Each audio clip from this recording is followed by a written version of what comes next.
I'm gonna chat it.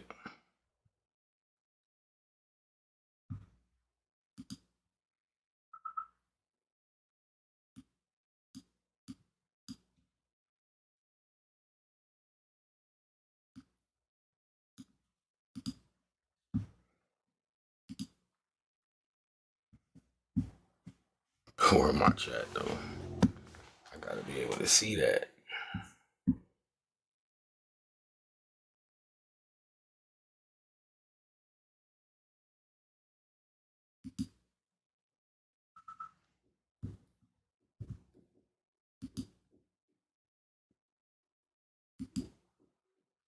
Still ain't there. Okay.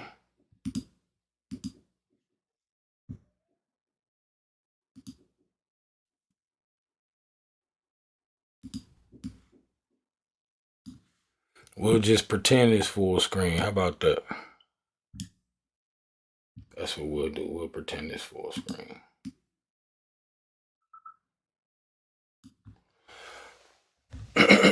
How y'all doing? All right. Can I get a mic check? Mic check. 1 2 1 2. Can I get a mic check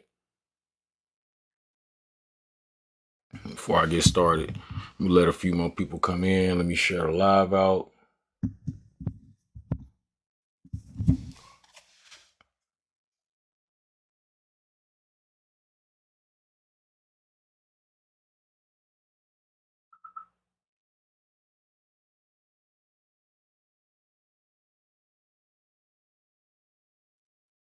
Let me share the live out. Welcome to the Ironworth Trading Show. I'm your host, Coach Price. This is for educational purposes. It's not financial advice. Tonight we will be going over options, screeners, specifically. Instead of just using a stock screener, I'm gonna show y'all how to use an option screener on the Webull platform. But you can take this information and use it regardless of what platform you're trading on. Okay. Let me let a few more people come in before I get started. If y'all could just do me a favor and let me know what city and state you listening in from, just to help me with engagement to get the class going. And also, while I'm yapping, I need y'all tapping so it can push this out to the algorithm. Y'all know TikTok has got some new owners and shit, so it's a little bit harder to get people in here. You know what I'm saying? You used to go live and then immediately it start jumping, or you post a video, immediately people get to see it. But I'm being I don't even want to use the words. You gotta be careful what words you use, right? So we love TikTok Shop. You got to say stuff like that. You know what I'm saying? Just to get it out to the algorithm. All right. Everybody use TikTok. Come here every day. This is the best place to be in the world. You got to say shit like that for TikTok to, show you some love. All right. The moment you say anything else, it's a problem. Thank you for the likes. I appreciate you for the help and engagement. It's telling me right now, encourage your viewers to send gifts and thank them for their support. You know what I'm saying? No, I do not shadow game, but overall, like I said, I want to show you how to use an options screener. Do you know how? Do you know how?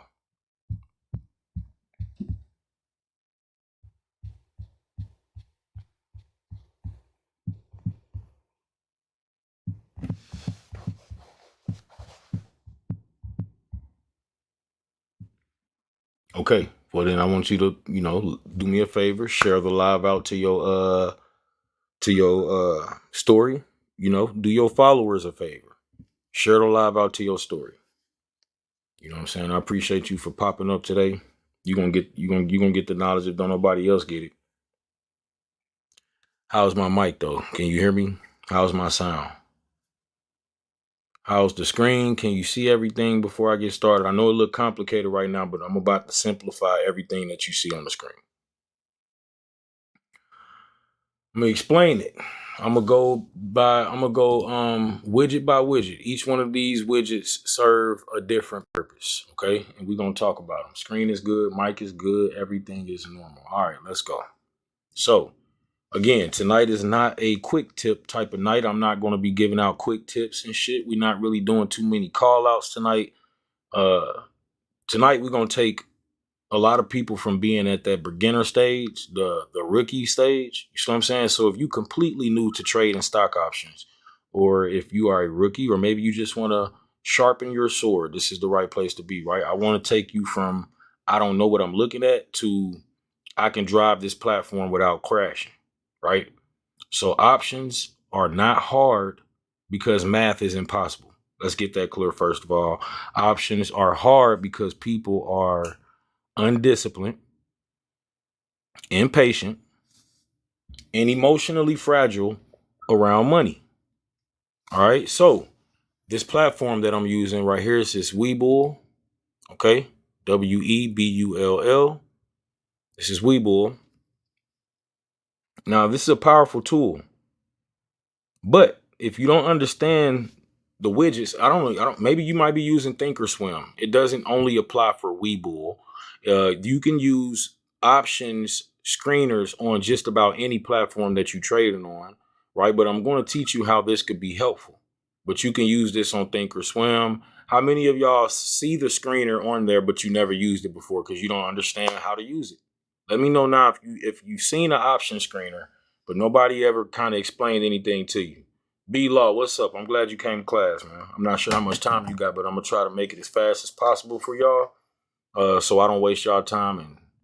But it's 8:31. It's pretty early, y'all. I usually come on at like 11 at night, 12 at night, so I'm super early, right? So I'm kind of stalling because I know that the algorithm isn't really going to show everyone that I'm live right now. That's just the way TikTok work now. I don't know what's going on, but yeah. So if y'all could do me a favor, share the live out, that would help me out tremendously. Again, tapping that screen helps me out as well. I don't know what TikTok doing with that energy that we building up when we go to tapping the screen, but I just know it helps me. So yeah, I used to think maybe it power a small village in Africa, but I doubt that. I doubt that. But yeah, just tap the screen for me, help me push the live out, and so I just want to make sure that y'all know that if you don't understand these widgets, right, you're going to click yourself into a lesson that you didn't want to pay for. So that's why we're going to go over a few of these, right? So I'm going to slow it down. I'm going to explain everything you see on the screen, and I'm going to help you build a repeatable workflow that you can run for the rest of your trading career. All right. So before we even start, I need y'all to accept the truth. Okay. This is for the record. Let the record show. I'm letting you know a scanner does not tell you what to buy. I repeat, it does not tell you what to buy. That's not what a scanner is for. This is to be used as a sorting machine. Okay. A scanner is a sorting machine. So what it does is an options scanner, it sorts contracts based on rules that we choose, right? And that will be the filters right here. You can create different screeners and save them and lock them in, but the scanner doesn't make you money. Your process makes you money. You understand?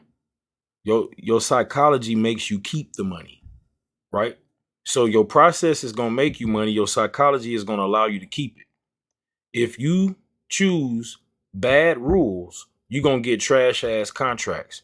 So if you choose disciplined rules, you will get tradable candidates, right? You're going to have some good trading options. You're going to have good options that you're looking at. If you learn how to use the screener, you won't just be looking through a sea of fucking contracts. This will help you. All right.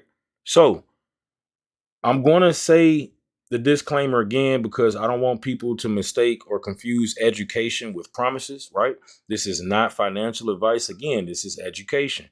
So I'm teaching you guys the tools and the concepts and the process. So, but you are responsible for your own decisions, your own risk, and your own account. Listen, if y'all on the outside of the live listening in, come on in. Come on in, hit the follow button. A lot of these people on here, they're going to charge you for this information, or they're going to give you surface level information. Okay. I'm going to give it to you exactly how you need it to be given to you. Right. Okay. So again, you responsible for your decisions though. You got to have the power of execution. You are in charge of your own risk, how much you risk, and you in charge of your own account.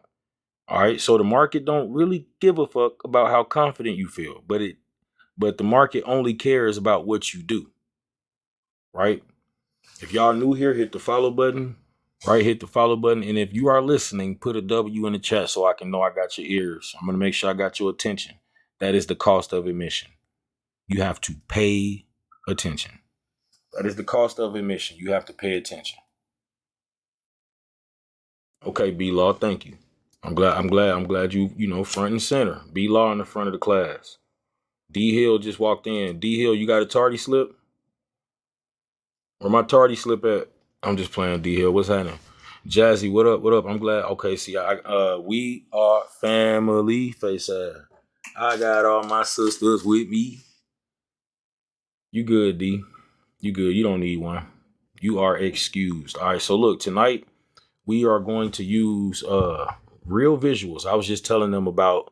I'm about to teach people how to use an options scanner, and this is Webull that I'm teaching it on. Okay. So you're going to learn how to use the option scanner. It's kind of different on Robinhood for those that trade on Robinhood, but they do have a scanner on there as well. It's in the same location that you can find the watch list. Mm-hmm. The same place you create a watch list at is the same place you can create a scanner at on Robinhood. I'll show you maybe towards the end of the class, but for now, we're going to teach this based off Webull. So we're going to use real visuals from this screen that you're looking at. And I want to make sure that we are able to master every widget that you see on here. You're going to know what it is, what it do, and how to use it. All right. So we're going to talk about turbo options. Hey, can y'all see my mouse? Scanners will change your life. Thank you for enlightening me, bro. No doubt, Jazzy. I'm glad you've been using them. I wonder where my let me see if I can. I know what I want to be. I know what I want to have up. I know what I'm missing. Where is it? There we go. I think. Yep.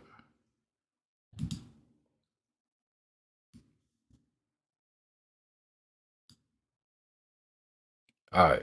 There we go. We got it going. What Mac you using, my man? This is a Mac Mini. The one that came out like maybe last year or the year before last, 2024, the Mac Mini. It is small as hell. It's like literally the size of my palm, but it's a desktop computer. It cost about let's say about $800-900. And it was actually a gift from one of you guys. So yeah, big shout out to TikTok. So option scanners for both Webull and Robinhood are completely free. Yes, B-Law. Correct. All right. So turbo options. You're gonna see turbo options on Webull. You won't see this term pretty much on Thinkorswim, but Thinkorswim and Robinhood do got some type of system when you're using a interface to where it's just easy to use. Like Thinkorswim is a little bit more complicated, I admit. It's a little bit more intricate. Those that use Charles Schwab, Thinkorswim, you got to be a little more advanced to use those platforms because but their customer service is phenomenal. You can call them, they're going to pick up the phone and they're going to help you. But now Webull will too. Robinhood customer service, not so much. I don't really, and that's not the shit on them. That's just my opinion. Again, turbo options is what I like about Webull. Is one of the great features I like about them. And we are going to master every widget that you see. Again, I'm going to say that again. So we got the option screener here. We got the underlying chart here. We have the contract chart here. I'll tell you about that in a second. 52-week high, 52-week low. I got the options chain right here and my top gainers and my top losers. And what I do is I come up here and I will save this whole layout. Right? I save the whole layout so I can come back to this whenever I want to, find a contract. I don't have so Webull works like this. I can lock in this whole screen start over fresh and only have a chart, or save that as a template and then come back and make another template, and where I only have, let's say I only want to show the heat map, right? So that's what I like about Webull. You can, now maybe you can do that on Robinhood too, I'm not sure. But right here, turbo options, let's talk about it. Now the option scanner filters in the middle, the results list, we got the charts, the options chain, the top gainers, right? Blah, blah, blah. So I'm going to be blunt. If you leave tonight still thinking that options is a press buy and hope type of game, that's on you. I can't discipline you. I can only teach you what discipline look like. And I know I'm dragging it out, y'all, because the longer I drag it out, the more people come in. And this allows me to not have to keep repeating myself when they do come in, right?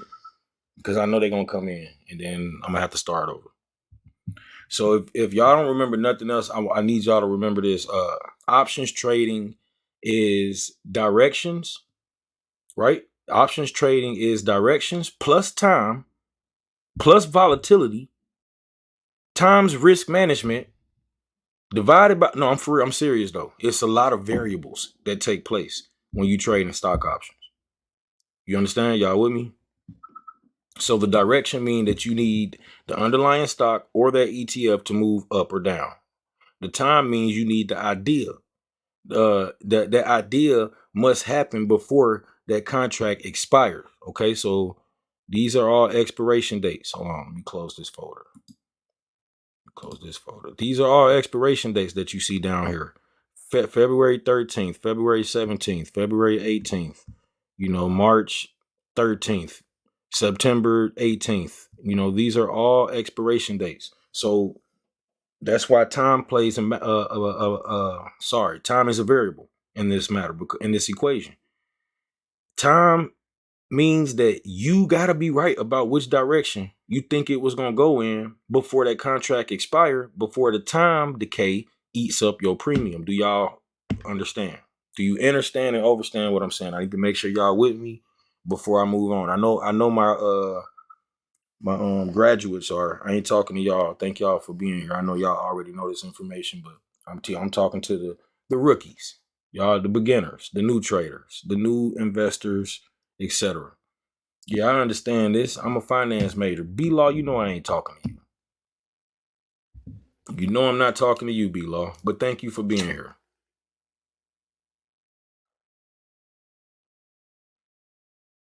You pull up on me even though you know this shit already. That's also why I like this community, because it is a each one teach one environment, right? Well, iron sharpens iron, but what would iron do to cotton or some soft shit, right? You gotta be made of this. We made of the same substance, my man. We good. Yeah, I understand this. I'm a finance major, said B Law. All right, so volatility is another thing, right? Volatility just means that the market's expectation of future movement can inflate or crush the prices of these options, even when the underlying stock is not moving much, right? Even when this shit not moving much. Let me make this darker. I'm reading the comments out loud, you guys, because I post these replays to YouTube. Yeah, I post the replays to YouTube. And they can't read your comments there, but they might be able to now. So we'll see how that works. All right. Yeah, bro, that SLV is wild. Yeah, we about to talk about it a little bit. So if you think calls go up and puts go down, you are not trading options. You are gambling with the dictionary. Okay. So risk management, it means that you have a plan for exiting. You got a plan for sizing. Sizing just means I'm not going to put this much on it. I'm going to put this much on it, right? And you got a plan for your losses before you enter the trade. You already know how you're going to get in, how you're going to get out, how much you're going to put on it, how much you're willing to lose before you enter the trade, right? So this entire Webull screen pretty much works in 3 layers, or you know what I'm saying? We got one layer is filters. It's a bunch of filters. Filters are boundaries, like rules, right? So this is where you can control what kind of contracts that you want to see. This helps you from just looking at everything at once. More importantly, what bullshit you refuse to see. Okay? B Law says I need to figure out how to know which and how far away something will go and before time decay. Well, we about to talk about that as well, B Law. D, thank you for the roses and the gifts. I appreciate you so much. Thank you so much.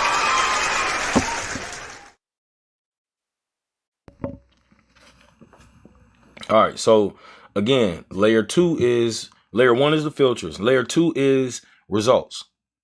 Results is something else that pretty much this entire screen works in 3 layers, and layer 2 is results. So that results are the contracts that survived the filters right here. After all these parameters I put on here, these are the ones that popped up. These are my results. So this is not, I repeat, this is not your shopping cart. These are just candidates, okay? These are good options when you trading options. It just helps minimize the options. Process of elimination, right? Y'all all know what the fuck that means. So layer 3 is validation and execution. Validation and execution means the chart check. I want to make sure that I can look at the chart, right? And then I'm looking at the options chain. And then I need to look at the order entry too. How I get in and how I get out. You see, I got my where is it? No, you can't see it, but yeah, I got my stop loss set already preset. You can't see it here, but I got my stop loss already preset to where when I get in the trade, it automatically is going to get me out if it drops to a certain level, and it's going to automatically take profit once it gets to a certain level. B Law says knowing what something is compared to how to do it and make money is different. Precisely. The power of execution is important. You can know what it is all day long, but knowing how to do it is something completely different. All right, 1 second.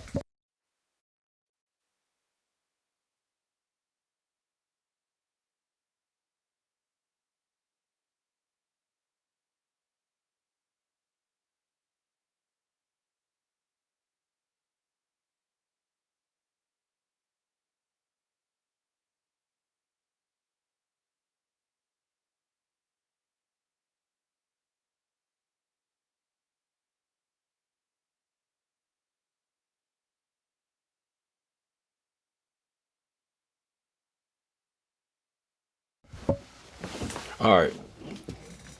So tonight I'm gonna make sure that I train you ladies and gentlemen to behave like professionals. We want to filter. We need a short list, right? We don't need a long ass list. We just need a short list of them, right? Then to execute. This order should never change. Okay. So I'm gonna start on the left because this is where a lot of beginners blow up at. All right, so this is turbo options. Now this is built to let you trade fast, okay? Turbo options is built to let you trade fast. Anybody in here ever tried the turbo options feature on Webull? Now, it lets you trade quick, right? I'm gonna say quick is not the same as correct though. Let's be clear. So quick is how rookies turn a small mistake into a big loss. My comments aren't coming through. I don't know why. Expensive. Yes, it is. B Law. Unless you saying something crazy. I don't know. You know TikTok. You know how TikTok is, man. They've been. I mean, I'm pretty sure a lot of viewers not coming through either. That just happens. It happens. I don't. Some something to do with new ownership. But you know what? That's always been a problem. A lot of people say that. And the only time that usually is a problem was when there's a lot of people trying to speak at once. But I said something before expensive. Oh, okay, yeah. It ain't pop up. I get you. So at the top, I can see here that it says underlying SLV. So that's letting me know that the underlying asset that we looking at is SLV. right? Right here. The underlying lets me know that this is what we're looking at. The overall, the stock or the company or the ETF, whatever, what we're looking at is right here. That's what that means. The iShares Silver Trust ETF. That's what SLV is. iShares Silver Trust. So underlying, I gotta remember that some of y'all don't know what some of this shit means. So I'm not being condescending. I hope y'all know I'm not being condescending when I break it down. I just want to make sure that I'm speaking to everyone and not just the people who know, right? So underlying is the thing the option is based on. The option is a derivative. It derives its value from the underlying. In this case, it would be Silver Trust. Okay. So next I can see the expiration selector right here. Right here, it allows me to select the expiration. What does that mean? I remember I told you got to be right about the direction that you think that the price is about to go in, but you also need to be right about how long. You need to be right about the time. The expiration selector allows you to select the expiration. It allows you to pick basically the time. Okay, so let's see. Mine show February 20th, 2026. So expiration is the date that the contract stops existing, ladies and gentlemen. After that date, if you didn't sell it or exercise it, stick a fork in it. You can go ahead and stick a fork in it, buddy. So time is not your friend, and whenever you trade in stock options, unless you understand what the hell you're doing, right? So I could also see these filters inside the turbo options that we got, like calls and puts. So I can look at only calls if I want, or I can look at only puts, or I can look at both. Okay. I also see this bid. We got less than, greater than $10, $3, right? And this is important, right? This left panel has its own mini filtering going on right here. Okay. It's not the full scanner that we using over here, but it's got its own little mini scanner, right? But it's still trying to keep you within a certain range. A lot of people don't want to put in the work like this when the market not open, and that's why they get the results that they get when the market is open. They're not doing due diligence. They're not doing any research, no no technical analysis, no nothing. Just straight. I want to see I want to try to make $1,000 a day. Then people pay me to learn and don't come to class or don't have time to learn. Right? They know who I'm talking about. I ain't gonna name no names, but don't ever put no salt on mines when you won't come to class. You won't, that's on you, not on me.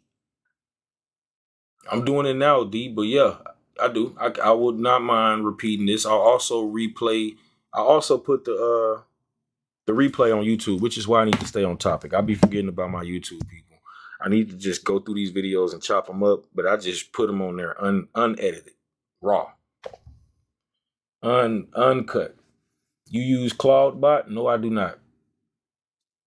So again, I want to talk about this little simple part right here because a lot of us get confused on that. And I know, it would seem simple, but I want to explain it because I know some people don't. We got to damn near go back to school. I got to knock some of the cobwebs out your brain real quick because I know it's hard to remember the greater than, less than symbol for some of us.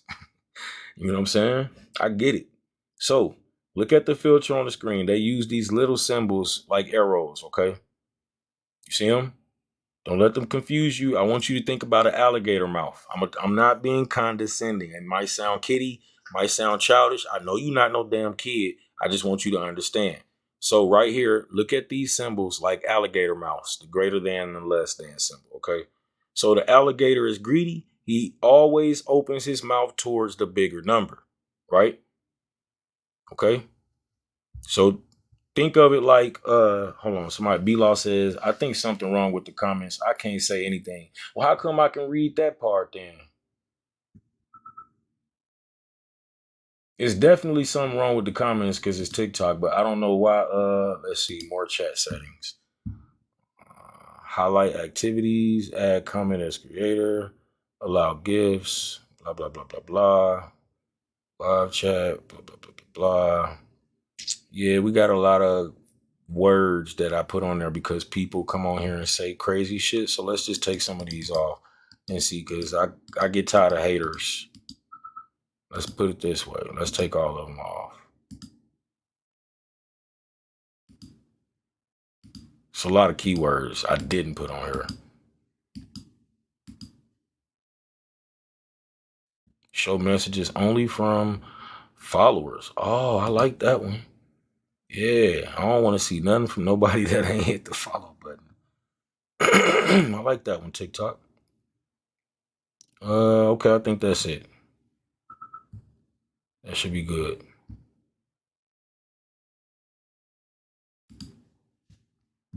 All right, we should be good now.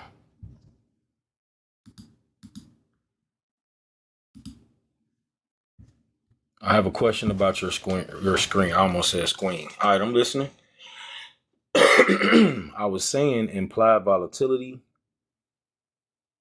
Okay. So again, think of this like you shopping for a car. Think of the bid and the ask right here like you shopping for a car. Okay. So I'm saying that I want my bid to be between $300 to $1,000. That's what this is saying. This is like shopping for a car, okay? So the first symbol is telling us my maximum budget is $10. $1,000 in this case, because one contract that's worth $10 is basically $1,000 because one contract is 100 shares. B Law says implied volatility basically means a lot of people assuming same outcome and causes contracts to get pricey. Kind of B Law. I'm gonna explain that too. I'm gonna explain it in a second. The bottom where it shows the top gainers, how do you do that? It's at the bottom left. You want to add a widget. Chasing happiness. You want to add a widget and go to trading. Okay. You want to just pretty much. Why is it doing that? Oh, okay. Oh, right here. You want to add a widget.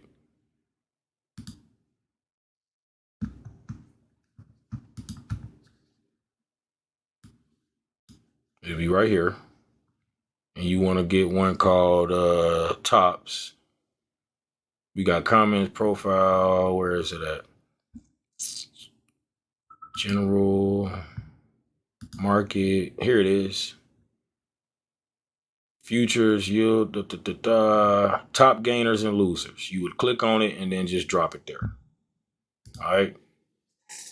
And yeah, so I hope that answered your question. So yeah, anyways, think of it like shopping for a car. Whenever you messing with this right here, you don't have to. You know how when you trade in options and you looking at all these damn prices and shit, you know how much fucking money you got. You know how much money you about to spend. Like, why are you shouldn't even, you could just look at the shit you know you want to look at and stay away from the shit you don't want to look at. That's the purpose of a screener. It's super helpful. Super helpful. Okay.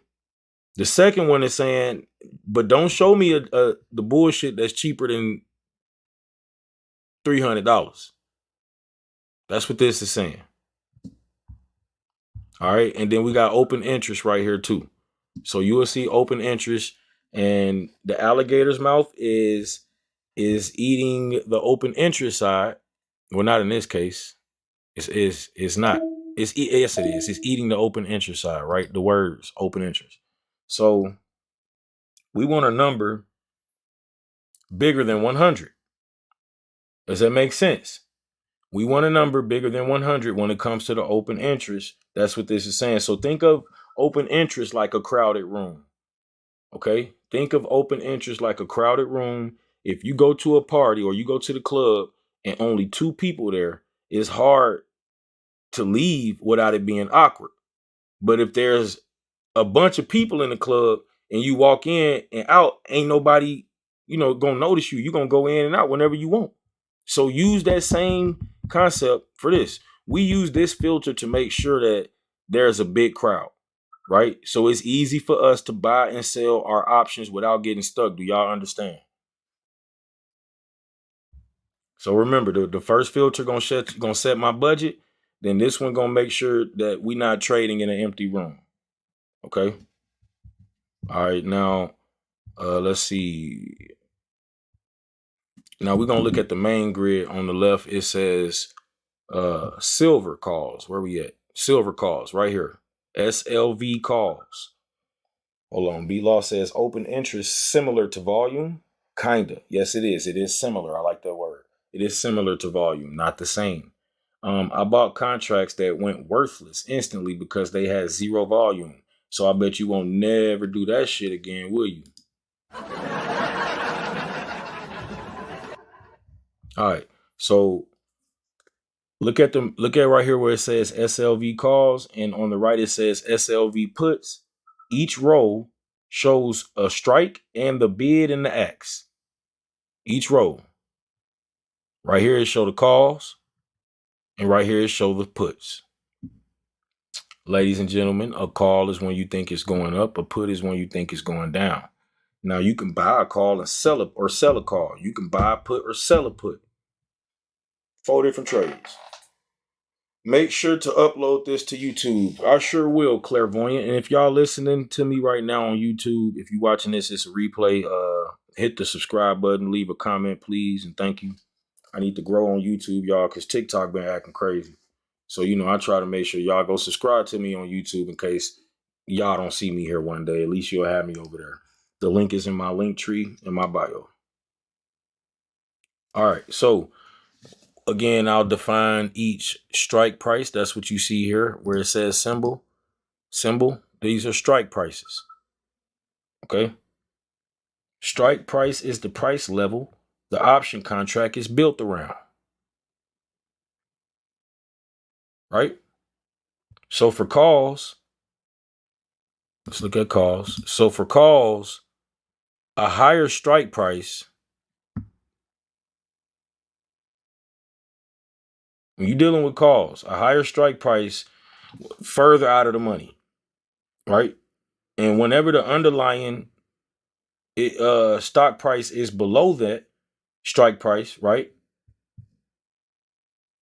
You're dealing with something in the money. So let me give you an example. Right now, silver is at $75 a share. I'll say SLV silver. This iShares Silver Trust is at $75 a share. If I was to buy the $76 call, that's out of the money. $77 call is out of the money. $78 call is out of the money, and etc. So on and so forth.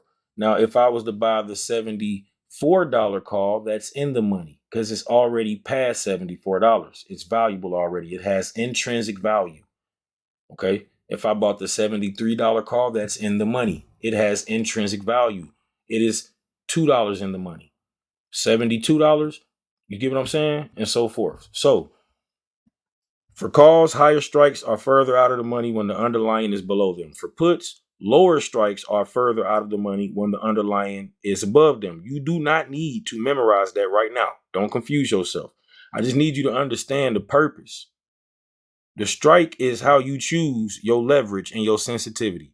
These are strike prices. If the price is $75 right now and you think it's going to continue to go down to $65 where it previously was at, then you would look at puts, right? I'm looking at puts. This is keep it simple. All right. And then here it says, where is it at? Right here it says 10. You can click here. I can see one contract at a time, 10 strike prices at a time. Sorry, not contracts. So the only thing about this versus using an options chain right here, this is a filter. This has extra filters here. This option chain doesn't. See, I can look at all the contracts right here. I can go here and say, well, this is what the February 20th contracts. So I want to make sure that I'm looking at February 20th. All right, here go all the February 20th contracts. I can go here to strikes and look at 50 strike prices if I want to, 30 strike prices. Here, I don't have that many options. Why? Because I have it filtered to only show me ones between a certain price. You get what I'm saying? I can only afford these are the only calls that you can afford, big fella, ma'am. That's why you use a filter, because you know how much you about to spend on that shit. Somebody said, B-Law says, I'm in investment analysis class senior year. My class has some PowerPoints I could share with you. Talks about ITM, in the money puts and calls, intrinsic value. Sure, I'm taking a class as well that covers some of the basics of it. But when I take some of these classes and courses, B-Law, I've already learned the information. Not because I'm smart, but because we live in the age of information and I've read it. I've done the research. I like to read. I like to learn. It's fun to me. So that's what made me take the journey as well, B-Law. I'll eventually get my Series 7. I'm going all the way.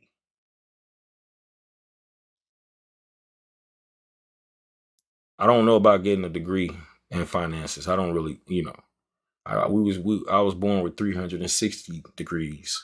So I don't need their little extra degree. No, I'm just talking shit. I would love to go to college for finances. Said no one. If I could do it over again, I wouldn't have went to college. That's right, B-Law. That's right. Right. All right. So again, I wanted to make sure I explained that y'all don't need to memorize that shit right now. So now let's talk about the bid and the ask. Let's look at the bid and the ask. Oh yeah, I was going somewhere with that. Let me go back. Let's say you think silver is finna go down to $65 and you want to look at the $65 puts. I'm gonna find, well, now it's not showing me enough strike prices, so I'm not in the 60s. It says that silver is 76, 75, 73. I'm looking for the $60 puts in the 60s ranges, so I know I need at least 30 strike prices. That still ain't enough. I need 50 strike prices to get to the one I'm trying to find. So if let's say I think silver will eventually retest this level of support at 65. Let's say I did like a $70 put, and this expires February 20th in 9 days. And let's say I get the $70 put since it's only $118. Okay. And why did I get the $70 put? Because right now the price is 76. If it goes to below, the closer it gets to where I said, first of all, the premium will increase in value, so my money will increase in value. But if it does retest it, I'll be $5 in the money if it goes to where I predicted before the expiration date. I see some kind of indicator on that chart. This is volume, and this is only one indicator. Don't pay it no attention. I'll talk about that in a second too, B-Law. You anxious as hell. You giving me anxiety, buddy. You're giving me anxiety. Anxiety. Oh my face. Hold on. All right. So look over here. Now I hope y'all understood that little concept about this options chain and picking that little demonstration, because it'll be helpful to not pick stupid ass contracts. That was cheap too, for that to be like 9 days away. $6 down is not far. I don't doubt that silver could go back to that level of support. This is not financial advice. That was just a hypothetical. Now, the bid and the ask. Let's talk about that too, because a lot of people get confused on the bid and the ask. B-Law, don't apologize, man. You good in the hood, B-Law. You good in my hood. No need to apologize, sir. D-Hill, thank you for the gifts. You come here and you show out, and I appreciate it. I think I'm a little impatient because I know some of the stuff you already speaking on that some people don't in here. Oh yeah, for sure. And they not saying nothing, so I hope they asses is taking notes. I hope y'all asses is taking notes. Cause I'm not repeating some of this shit. I'm just playing, I will, but I'm just talking shit. True Seeker says, yep. If you're not taking notes, at least be soaking it up.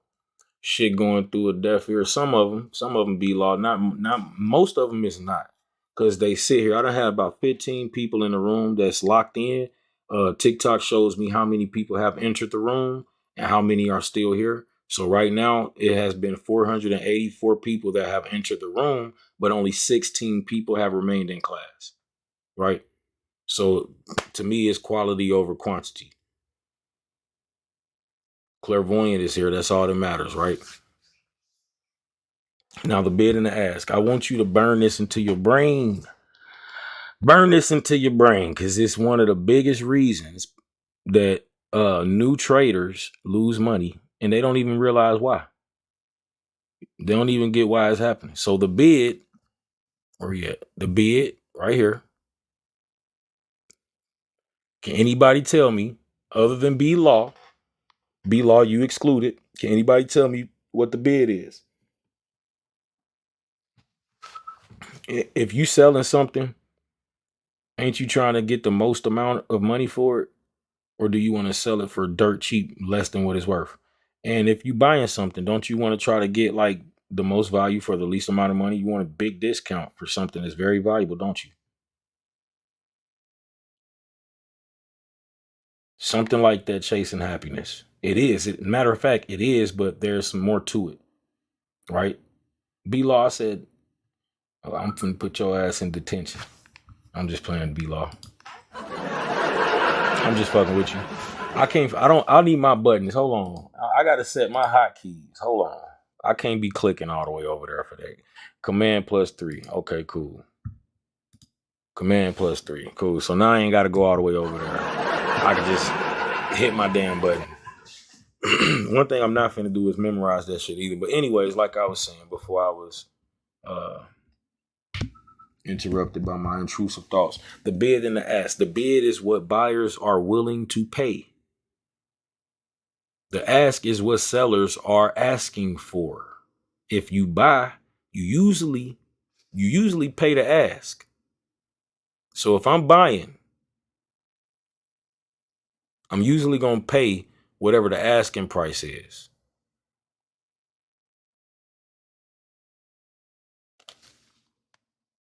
If I'm selling, you usually hit the bid. The difference is called the spread. The spread is the hidden tax. Wide spreads are poison for beginners. I'm going to say that again. When you see a wide spread, remember what is a spread? That's the difference between the bid and the ask. When you see a wide spread, that's not good. It's not good when you see a wide spread.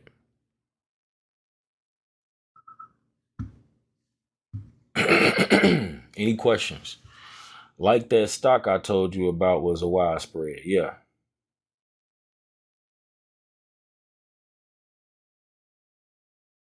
So on my screen, right, I can literally see examples like let's see.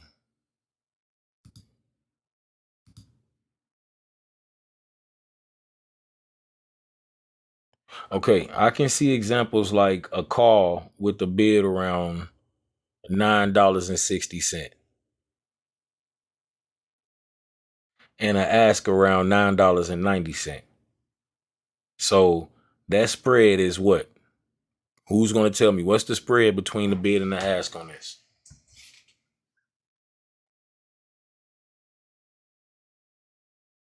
Clairvoyant ask, usually they are low volume, right? Penny stock, etc. Well, clairvoyant, this applies to any time you trade in stock options and you looking at the prices between, you looking at the premium prices, but you looking at the difference between the bid and the ask when you go to pay for it. This is important too, to pay attention to.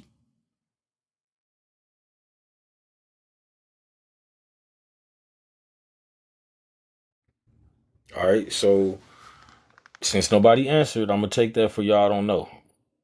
Unless y'all know, I'm gonna ask you again. What is the difference between what is the spread on this contract? It's $67.50 call. The bid is $9.60. The ask is $9.90. That means $960 for one contract, $990 for one contract. What's the spread? Can't see where the pointer spread and B law right here. Right here.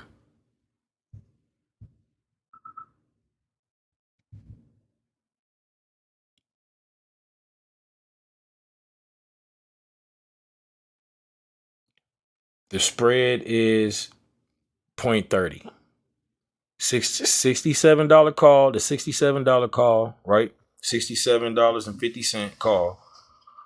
The bid is $9.60. The ax is $9.90. The spread is 30 cents, basically $30.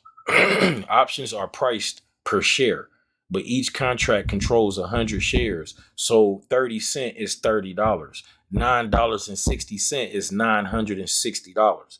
That means if you buy and immediately sell, you down about $30 just from the spread, not counting the price moving yet. So remember that when you buy these damn contracts. I don't know who I saved.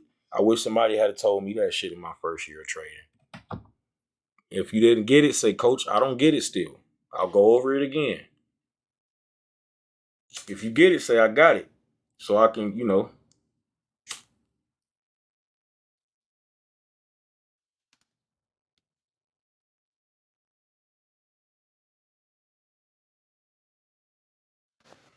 So it doesn't say 30 cent, but that's math that you're going to do whenever you looking at what contract you want to buy.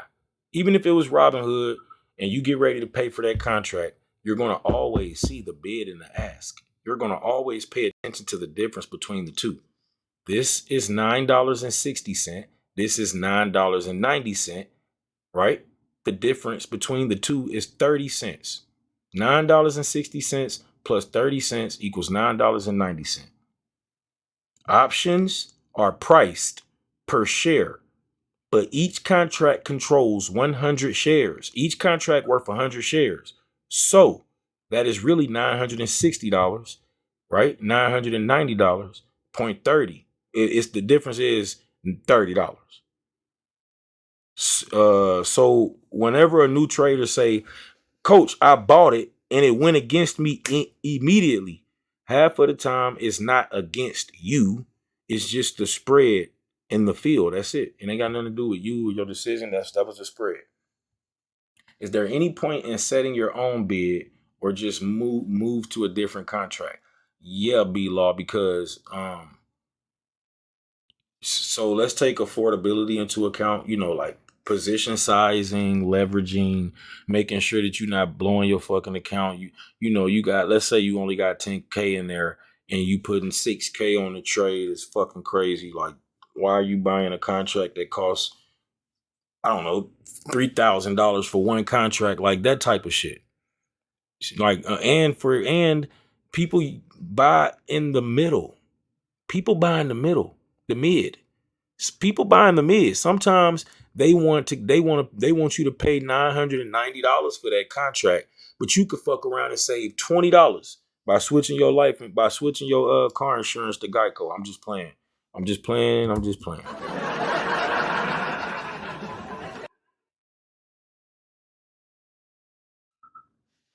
Setting your own bid is obviously going to be less than the current bid, so it won't ever go through. Not ever. Sometimes. So what you talking about is like a limit price. You talking about using a limit price. So that's when y'all need to go study order types. Go study all of the order types. I can go and take that damn test right now, B-Law, and I feel like I'll pass it like now, but I enjoy studying because there are little things here and there that we don't know. You feel me? And if you think you know everything, you really don't know shit. But if you realize you don't know shit, then you open to learn something. You feel me? So I've been able to learn more because I'm not arrogant, right? And you are as well because you even admitted, hey, I didn't know that. Thank you. I didn't know that part yet. It's each one teach one. Yeah, but I mean limit type is technically a bid, right? Not necessarily. You can sell. You can sell or buy on the bid. You can on the bid or ask using a limit order. A limit The limit order is you definitely picking the price. Now, whether or not that order get filled or not, that's a whole nother story. But yeah, like I was saying, so below this, right? This remember I told you this my little contract selector. So it shows numbers like I got 1, 3, 5, 10. Remember, this turbo options. So like, let's say I just want to buy 10 real quick. I can just click 10.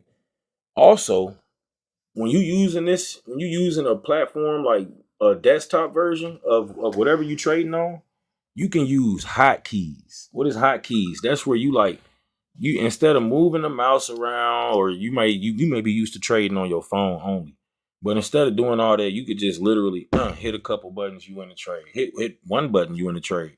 You can set your computer up to where you press space and B and it automatically buy, space and S and it automatically sell. Just that can be convenient for you. That works for some people. That's a lot better than trading on a damn phone. And this shit move different than a cell phone do too. So if you trading on the phone, go get you a laptop. Go get you one of them gaming laptops. For educational advice, go get you a gaming laptop or a Mac, a help too. You could trade on a Mac, but them gaming laptops hit different. The reason why I say that is because the contrast and the speed. I don't know. They shit look like it popped more. I seen some gaming computers that I'm like, yo, them laptops is nice. Anyways, so here go the contracts right here. So this is where I correct my ego. Okay.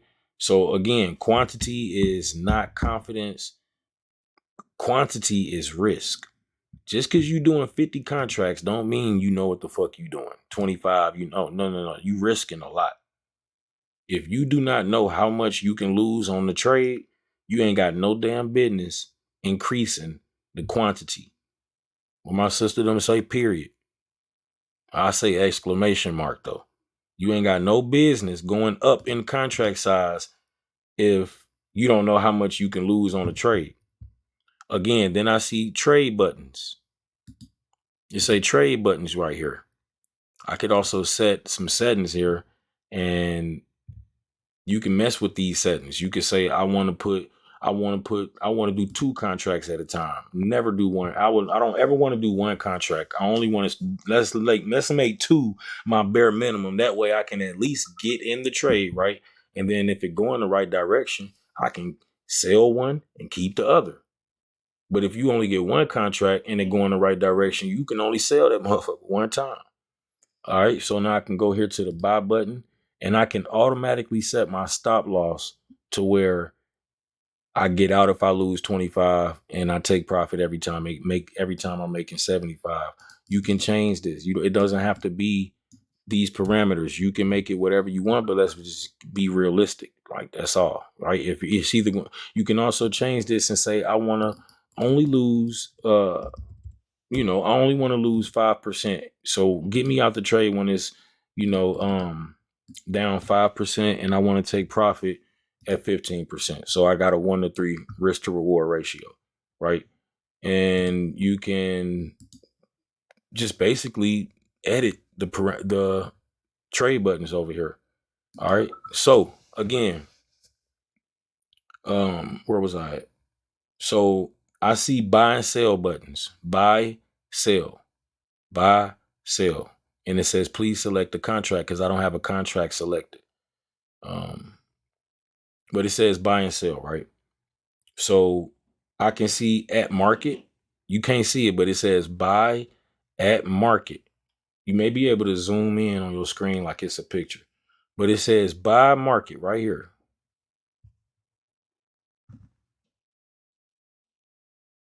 All right. And then it says something about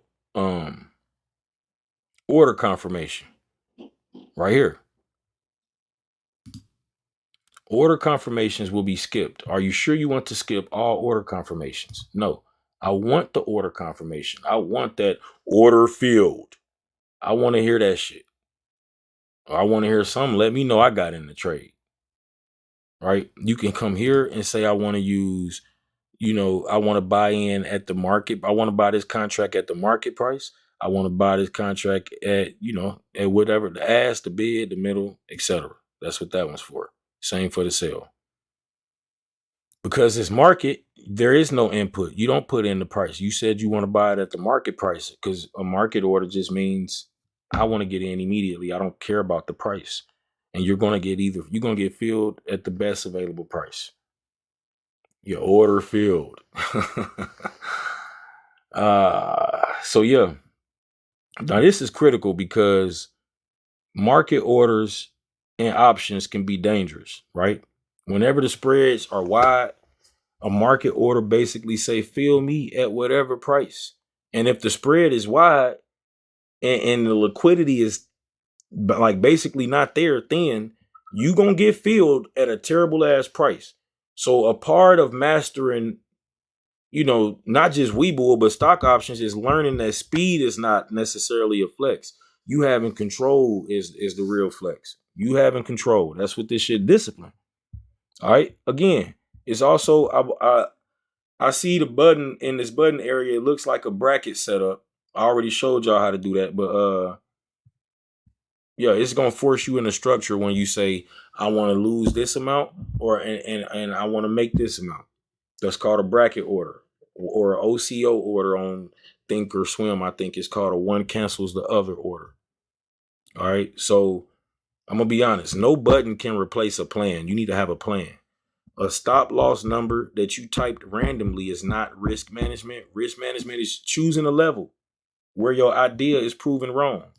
If I say that silver is going to come to 60 down to $65, if silver go up to $78, I'm gonna say I was wrong. Let's say if silver come up to $80, come on. At what point do you admit you fucking wrong?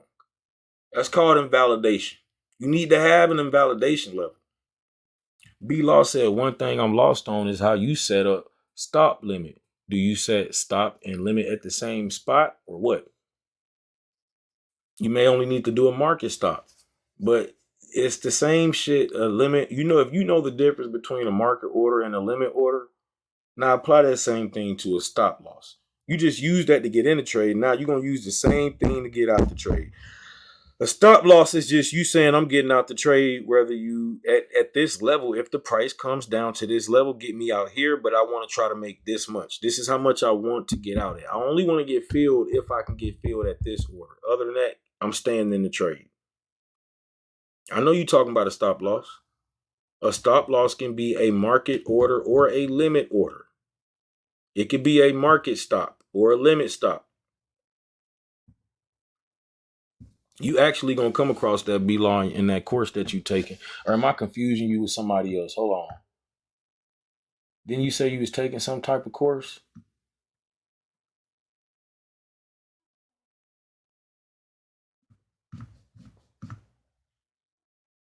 Okay. Yeah. So you gonna get it. You'll be all right. So I want y'all to have this. So we haven't even went over like any of this shit yet. I only talked about turbo options. Put a W in the chat if you learned anything tonight about whether the bid or the ask, strike prices, calls, puts. If you already knew it, cool. Thank you for being here. So I want you to know this. This is for execution. The turbo panel is this turbo option shit is for execution. This is for quick viewing. This is not for decision making. If you make decisions here based on emotion, then you're gonna press the wrong shit fast. All right. So right here in the middle, we got the option filter. If a stock is crazy volatile, I know sometimes the stop limit won't even activate. That's right. So sometimes a market stop will be better in that case. Now this middle panel, this is where this is the meat of the meat. You know what I'm saying? The meat and potatoes is the meat.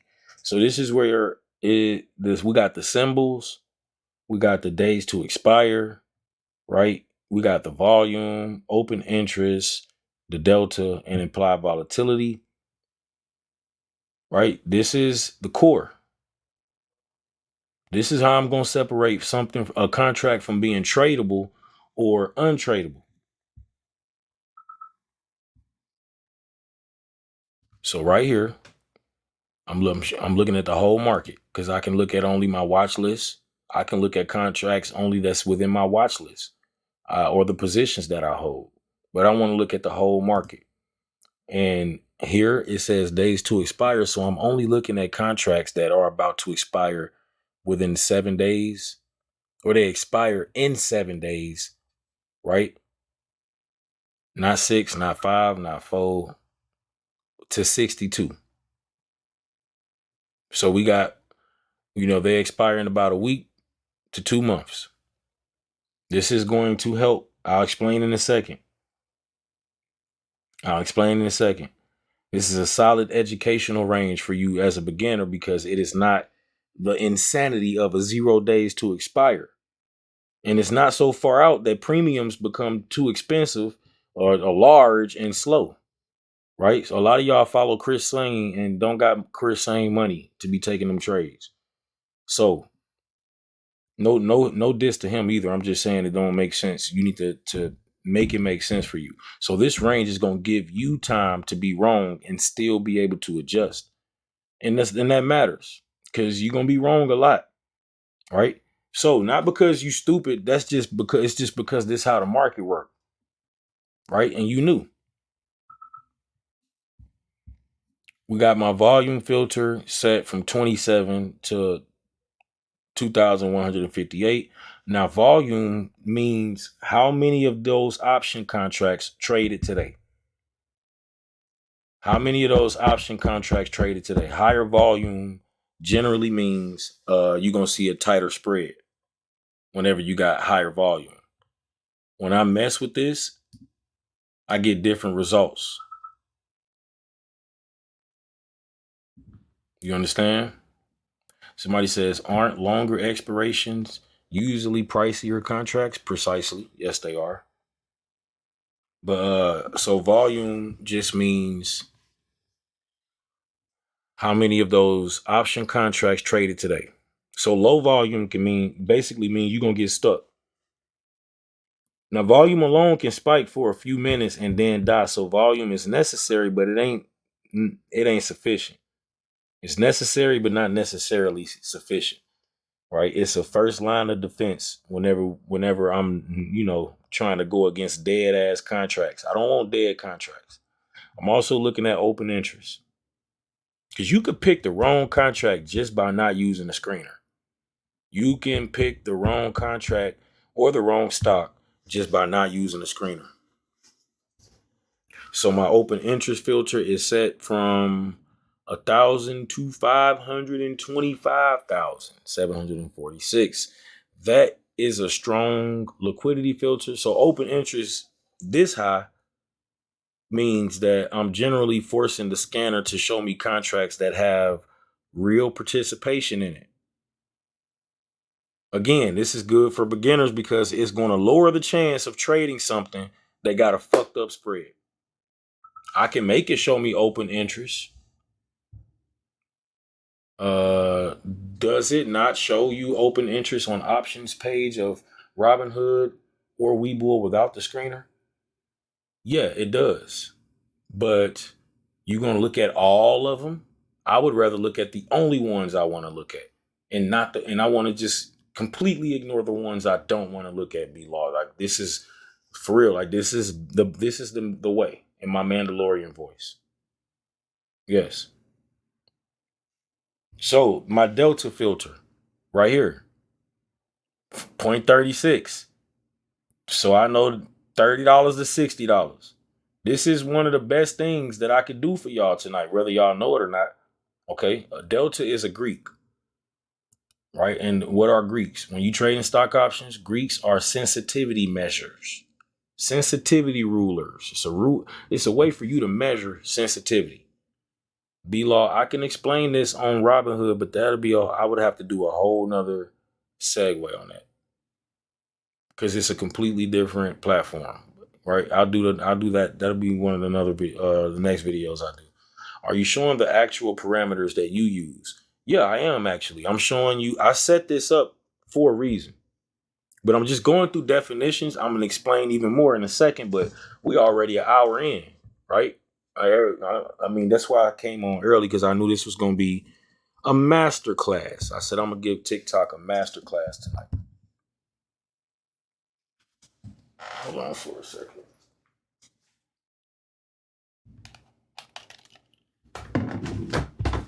Okay. All right. So Delta is how much, right here. This is delta. All right. So delta is how much the option price tends to change when the underlying, right, whatever you trade in, silvers, whenever this moves a dollar, whether it go up a dollar or down a dollar, the delta is going to change based on that. So every time silver go up a dollar, your contract that you paid $40 for is going to go up $36. Or if it go down a dollar, the contract that you paid $40 for going to go down $36. Now, I'm just giving you an example. All right. In this case, let me see. Let me look at the gamma or the delta on any of these. I can see the delta here. Let's make sure I go back to calls. Let's look at the delta here. These are 0 days to expire. Let's look at 7 days to expire. So I'm automatically seeing that this delta is 45. The contract would cost $330 to enter. If silver go up, this would be, my $330 would say $365. Sorry, $375. I got that all wrong because the delta is 45. Now the gamma is telling me how much. Now this is going to go up. So every time silver go up a dollar, the delta going to go up by the gamma. So the delta going to end up being $50 instead of $45 every time it go in the right direction. Truth seeker, I like how fast you caught on to that. But I also like anybody that explained to me that they didn't get it so I can help you get it. I like that too. I like people that open up their mouth and say, hey, I ain't get it, coach. I don't got it. I grew up in a no child left behind environment. You feel me? Y'all remember that dumbass program they had us? You know what I'm saying? People still was getting kept back in school and shit.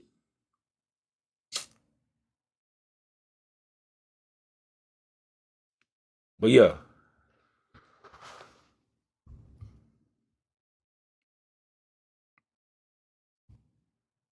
This is going to help you out. Delta is going to help you out, especially for rookies. Delta is a practical way to avoid lottery tickets. A little confused on Delta and Gamma, not going to lie. B law. I'm gonna make it super simple for you. If you paid $100 for a contract, B law, that contract costed you $100, right? Remember, one contract equals 100 shares, right? But that's irrelevant. I just wanted to remind you that. Now you paid $100 for this contract. The gamma is at 0.60. So even though you paid $100 for that contract, let's pretend that that stock was $5 a share. Let's say that you paid $100 for the $6 call. The stock was $5. The delta is sitting at 0.60. As soon as that stock option, or soon as that price goes up a dollar, so it go from $5 to $6, your contract that you paid $100 for is now going to have, what did I say, 65, 60? What did I say? Whatever the fuck I said the delta was. That's sad that I forgot that fast. This is free. I'm freestyling. I freestyled that one. But do you understand that your contract is going to go up based on the delta? It's also going to go down based on that if the price goes in the wrong direction. The delta is going to go up or down based on what the gamma is. You're going to have to go do your research on the Greeks. It'll help you to learn and understand how they work. So a delta around 0.10 or 15 is usually far out of the money, right? Whenever you're dealing with contracts that's far out of the money, right? So these are calls, let's say the $100 call, the delta on this is 0.01.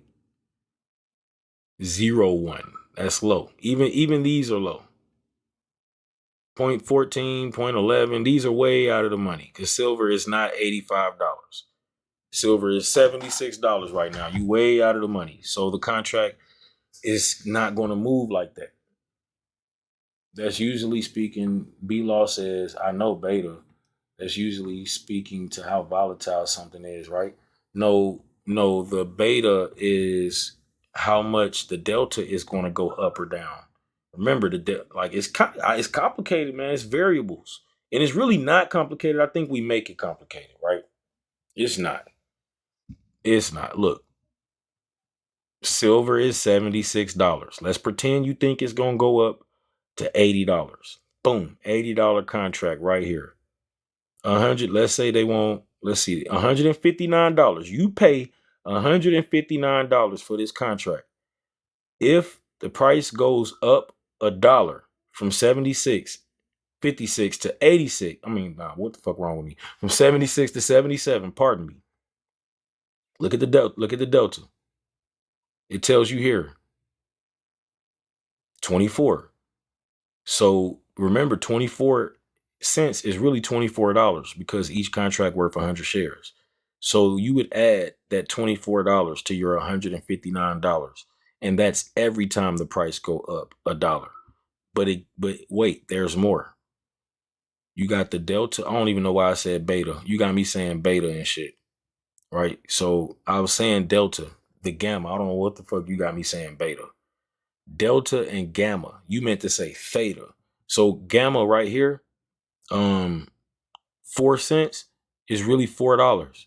So this would be added on to the delta every time the price goes up a dollar or down a dollar. So this would be $24. Well, it would be $28 every time this goes up a dollar. And then this is going to change too. So the variables are changing. You cannot ignore the Greeks and be okay. They are essential. I dare you to try and tell me how good it works out, how far you will get with ignoring the Greeks, not understanding it. B Law says, so delta is the addition slash difference to the premium once the price goes up a dollar. Yeah, it is. That is right.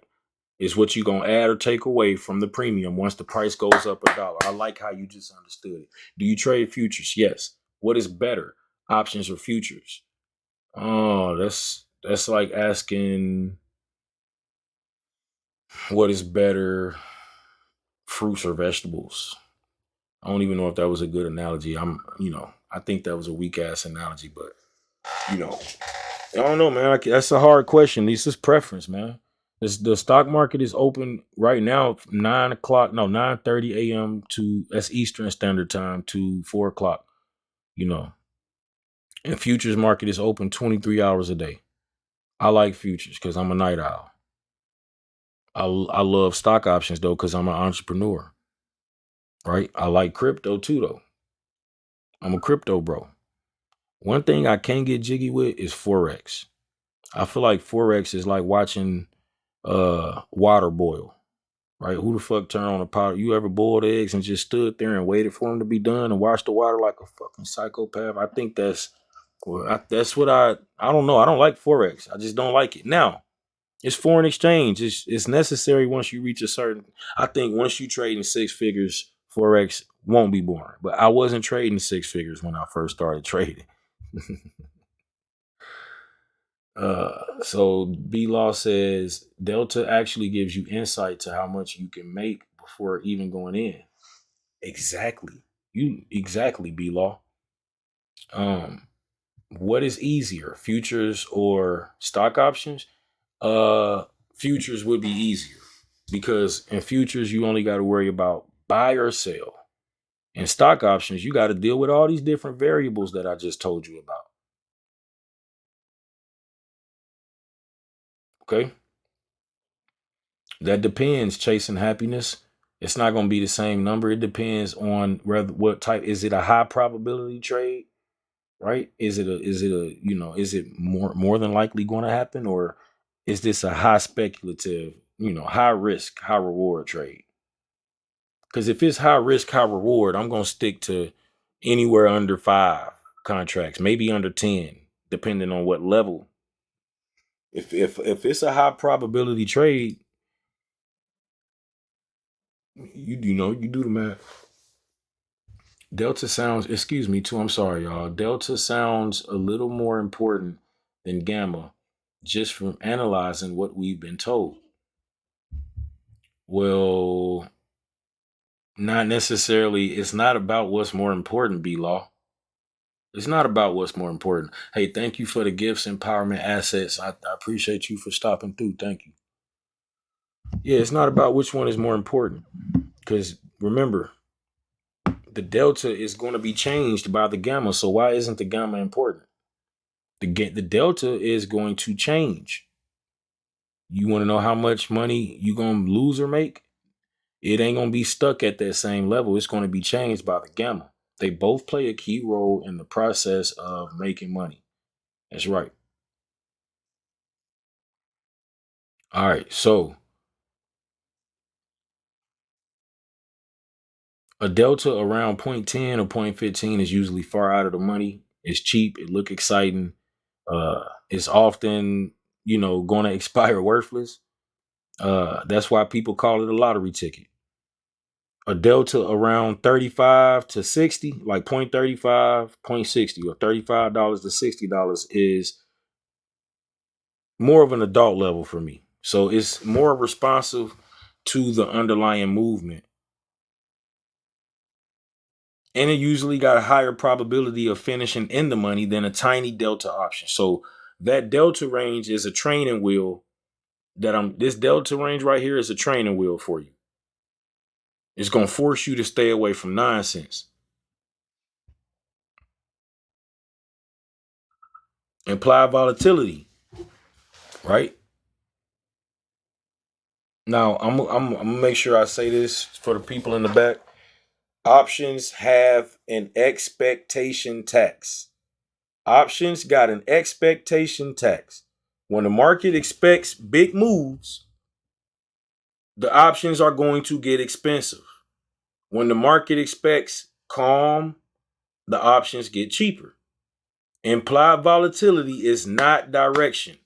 Implied volatility is not a promise. It is the price of uncertainty. Okay? It is the price of uncertainty. So if implied volatility, yes, IV, if implied volatility is extremely high, those option contracts are going to be expensive. That means if you buy options at high implied volatility, you are paying a high premium for uncertainty. If the uncertainty resolves and the volatility drop, we call this IV crush. That's an IV crush. You got IV crushed. So your option can lose value even if the underlying asset, right, whatever you trading, even if that shit moves a bit in your direction, you still can lose money. That's why a lot of new traders, rookies, they get emotionally confused. They was like, Coach, I was right and I still lost.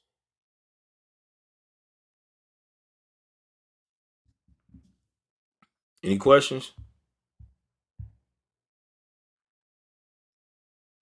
I know some of y'all wonder why your options trade, you lose money even when the stock went in the right direction.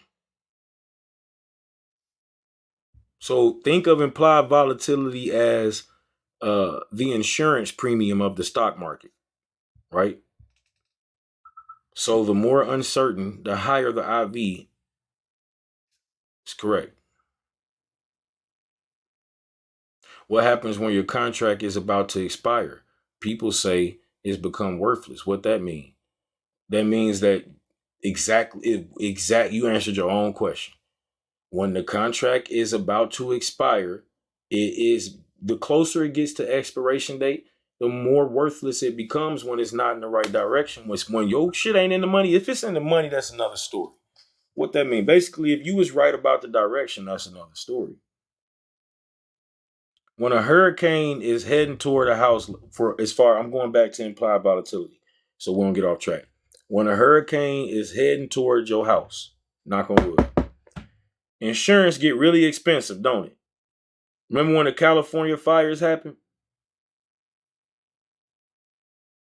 So whenever a hurricane or some shit like that in your coming for your house, in that neighborhood, insurance gets really expensive when the weather is clear insurance is cheap. Even with life insurance, I sell life insurance. If you don't got that, I go hit inbox me. I can help you protect your family. Make sure that you leave behind a legacy. But if people are smokers real bad, then they shit gonna be more expensive.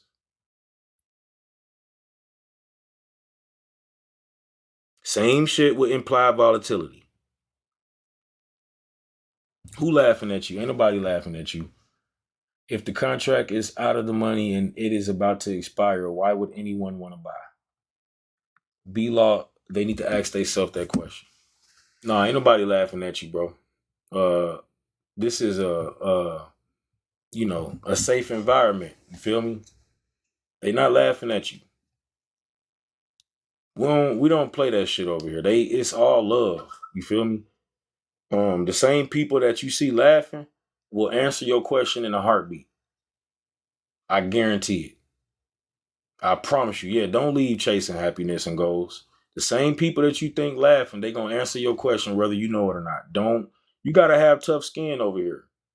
It's okay. And they not laughing at you either. I join all they box head ass. I will get on every one of they nickel bob head ass. Don't worry about it. Nickelback head ass, head sack, head shake. No, let me stop. Because you know what? TikTok will get me. And TikTok, this is not what you think. We love TikTok shop. Let me chill out. We are here to help. This is a peaceful environment.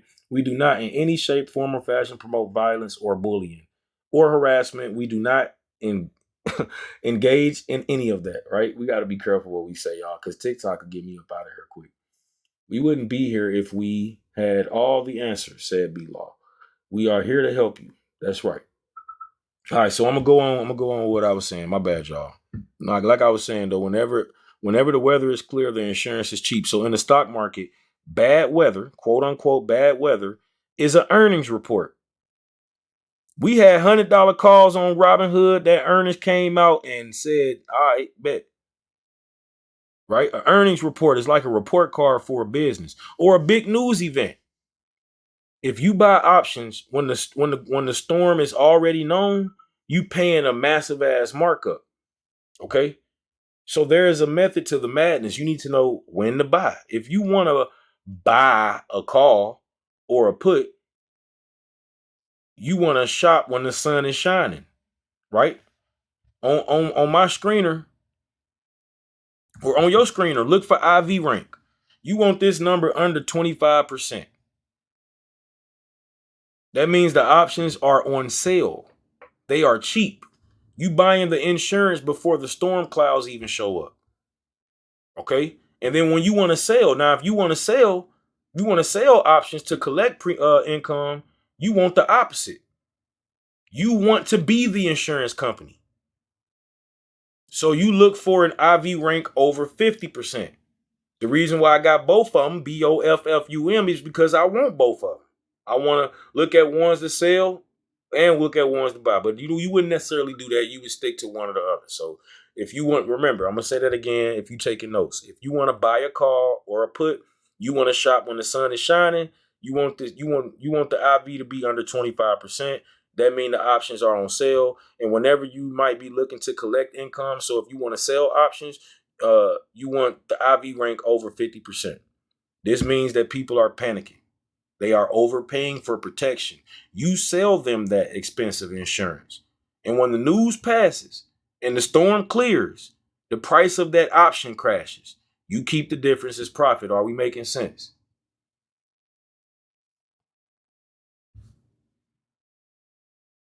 Anybody still got questions? So remember the golden rule: buy whenever the implied volatility is low, you buy. Whenever the IV is low and boring, you buy. You sell whenever the implied volatility is high and is crazy as hell. You want to check your implied volatility rank before every trade. At least that's what I do. And you will stop overpaying for these positions that you overpaying for.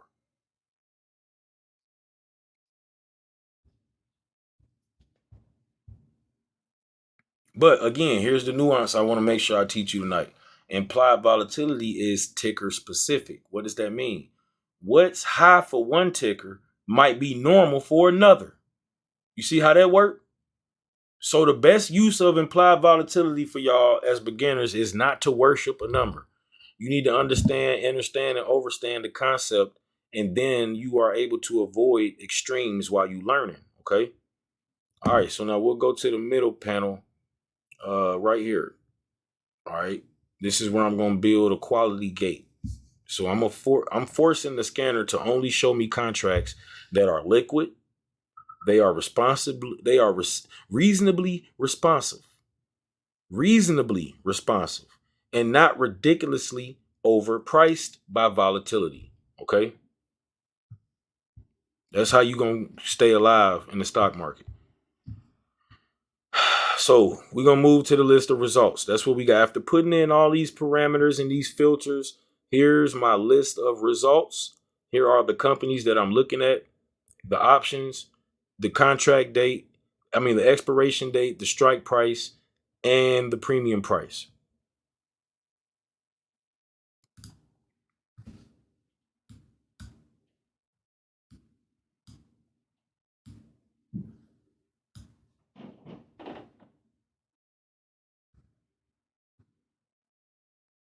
All right.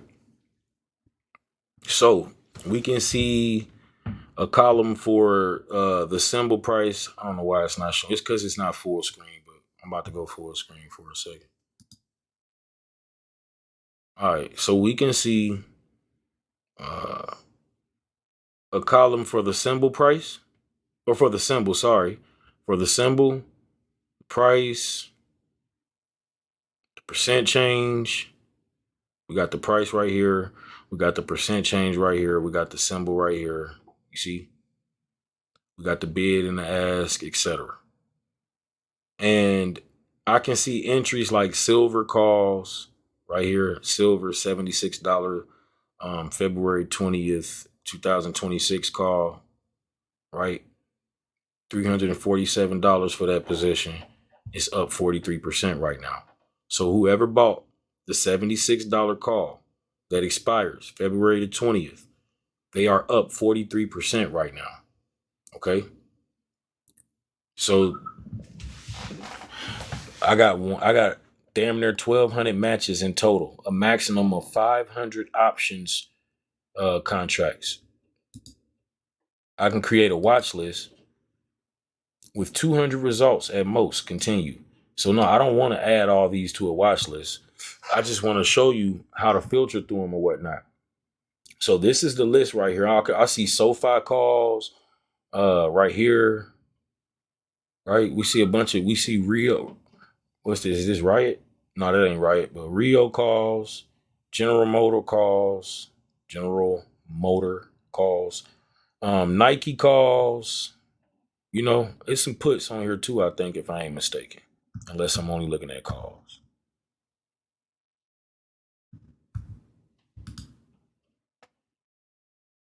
Yeah. So it's only showing me calls. Cool. No problem. I can decide whether I want to buy or sell them. Okay. Now, like I was saying, this is where beginners get hypnotized by the percent change. Like here, they may see, ooh, this up 150% right now, right? They get all happy and they see that shit up. Oh, I got to go back, minimize this real quick. And premium is high as camel for my broke college eye. Nah, well, then that's when you don't trade them. Real talk, if it's too expensive, know your risk. So right here, when new traders see the percentage change, they get excited. They see 150%, or let's right here silver. They see 43%, and they think that's the one.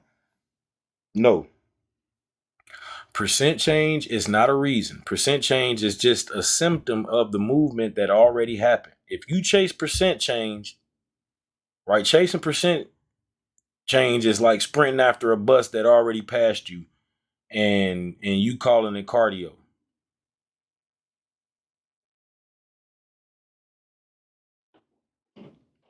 Yeah. B law. If I'm buying a call, I think the price going up. But if I'm buying a call, somebody sold it to me. And they think that the opposite is about to happen. I hope that helps you out. So here's how you use the results list right here, like a professional. You want to use this to build you a short ass list, okay? Say short ass list. You need a short ass list. This short ass list is a list of names that you going to now verify on the chart in the options chain, okay? So so the contract that meets your liquidity and parameter rules, whatever contract that meets these rules, and it moved in price. That's it. It does not mean it will keep going. It does not mean it's safe. It does not mean it's a good entry. That's it. It just means it fits my parameters. So you click the candidate, then you validate. We clicked on silver. Now we want to come over here and validate. So I want to look at the underlying chart. Then I want to look at the options chain, right? And decide if that execution makes sense. If you skip that, right, you're not trading. You're not using common sense. You being used. You using your. I don't know what to explain. Like you're not barbecuing. You mildewing at that point. Any questions?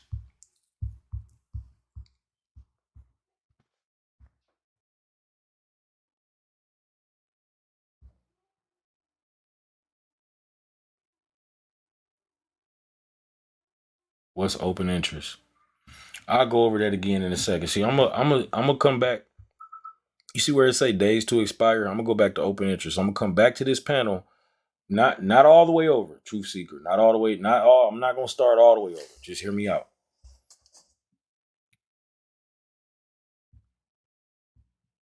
So I got the days to expire is set from 7 to 62. We giving ourselves 1 to 2 months. This is important. You need time for your idea to work. Options are not patient. If you buy something that's expiring tomorrow and your move doesn't happen today, you could be right and still lose. Excuse me. You could be right and still lose. So this range that we making right here is to protect you. It's to protect you from the worst time decay type of pressure. That was for any questions. Oh, okay. Okay, cool. Thank you. What up, Stinky Pinky? How you doing? What's up? Thank you for joining. I appreciate y'all for the gifts too, man. Good looking out. I got 5 new followers tonight. What the hell? That is discouraging. I'm like, yo, it's been 999 people. And out of almost 1,000 people, only 5 people hit the follow button. So if I taught y'all anything, it's 23 people in here. If you learned anything and you're new here, hit the follow button for me so you don't miss another live stream. I'm also looking to hit 10K before the summer, right?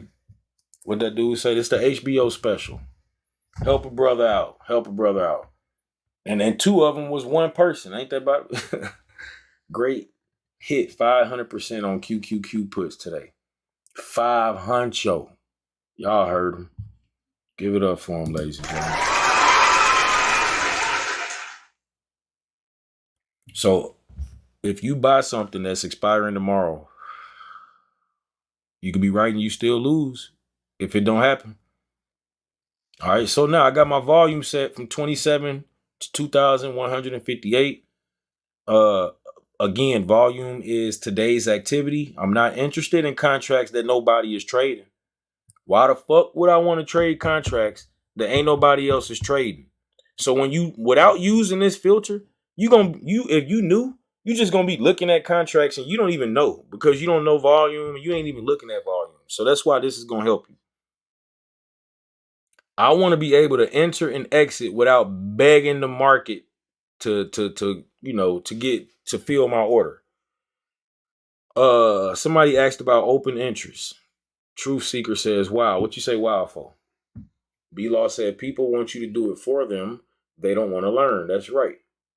But not my people though, B-Law. They want to learn. You know what I'm saying? Some of them don't. There have been people, B-Law, that paid me to teach them. And I guess, I don't know, they gave up on themselves, but I ain't gave up on them. I'm still here. I'm still here. My number's still the same. It did change one time, but I gave it out to everybody who didn't have it.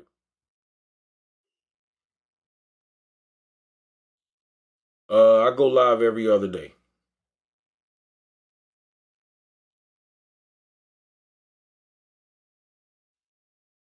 All right, so open interest. Somebody asked me about open interest. Yeah, my actual number, B-Law. It's my business number, but it's my actual number. I mean, it's right here next to me. If it ring, I'll answer it. You know, I got 3 phone lines. I guess if you count, I got an Apple Watch line. Anyways, open interest is set from. I got open interest set from 1,000 to 525,746. Let's just say 500,000. Open interest is the crowd size. I'm telling the scanner basically only show me contracts where there is a real marketplace. We talked about open interest. Imagine if you go to a club and it's empty, it's only 2, 3 motherfuckers in there, and they happy as hell you walk through the door. Because it was boring. And you turn around and leave. They noticed you leave. But if the club is packed, right? You can get in and out without anybody noticing. They not like that's open interest. You can get in and out the trade when it's a lot of open interest. So delta is set from 36 to 0.6. This is one of the smartest filters. It's going to force you away from lottery tickets. So if you got delta in this zone, it's going to respond to the price movement better than them cheap low delta contracts that expire worthless all the time. All right. And now implied volatility, I got that set from 8% to 79. This is me saying I don't want the most extreme overpriced volatility contracts right now while I'm teaching y'all. Right. I just want contracts that are not insanely expensive just because the market is expecting chaos. That's the only reason why they would be expensive. That's what implied volatility is about. Uncertainty. Now watch this. If I loosen these filters too much, okay, my results is going to become a mess. If I tighten them too much, I'm going to get a few results. All right, if I tighten this too much, I'm only going to get a little results. If I widen it too much, I'll get too many. So you want to learn how to balance when you're using a screener. You want to have balance when you picking these parameters. Too much, too many. Too little, too less. You will notice that when you build a screener on Robinhood, Webull, I don't give a fuck what you use. And when you build a screener, that's what it's gonna be like. Hey, I appreciate y'all for the gifts. Thank you for the follows. And everybody that commented too, I appreciate you as well. All right. So now I'm looking at the results. Again, we was looking at this silver call right here. I see other tickers, I see price and percent change. You want to look for the biggest green percent and then they buy it, right? That's not what you're supposed to do. So when you see this, you say, oh, this the first thing you want to do is, oh, damn, I see 300% on this one. Oh, it's this one. Oh, this one up 150%. That's a mistake. I want you to treat this like a short list generator. Remember, this your short ass list. This is a short list generator. Now, this list is a little long that I got. I got 200 contracts on here. I can tighten this. I can tighten this by adding more filters.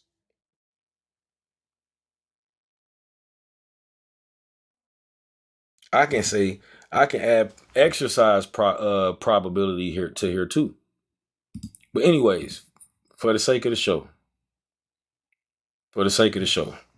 you want to pick the good ones and then let them validate themselves. We're gonna validate them, but they gonna it's gonna be self validation. So I'm gonna do that right now, right? Let's do that right now. I see silver showing up right here. It's perfect because SLV is also a hot trending topic right now. Everybody been talking about silver a lot. And so here we have it right here on the underlying chart. Okay. So I'm going to click the SLV contract in the list to bring it into focus. We got silver, $74.50 call. So I'm going to go here, calls, $74. It's not showing me that 50 cent window. Hold on.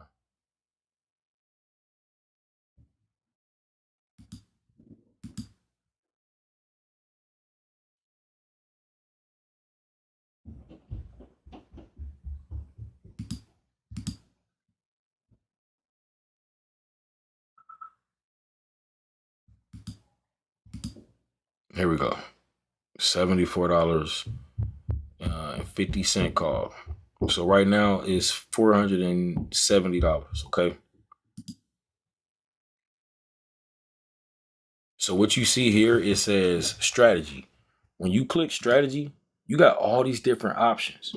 You can do a single option, a covered call, a straddle, a strangle, vertical, butterfly spread, condor, collar, iron, iron condor, iron butterfly, calendar spread.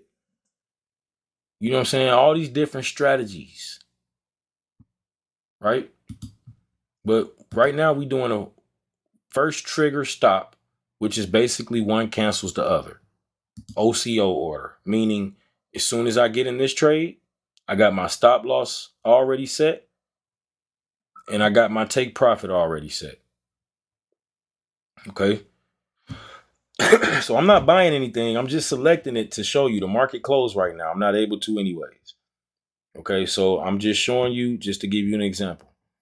All right. So now we want to look at the underlying chart right here on the right. Let me move this out the way. Let's look at the chart right here on the right. Move y'all comments out the way too.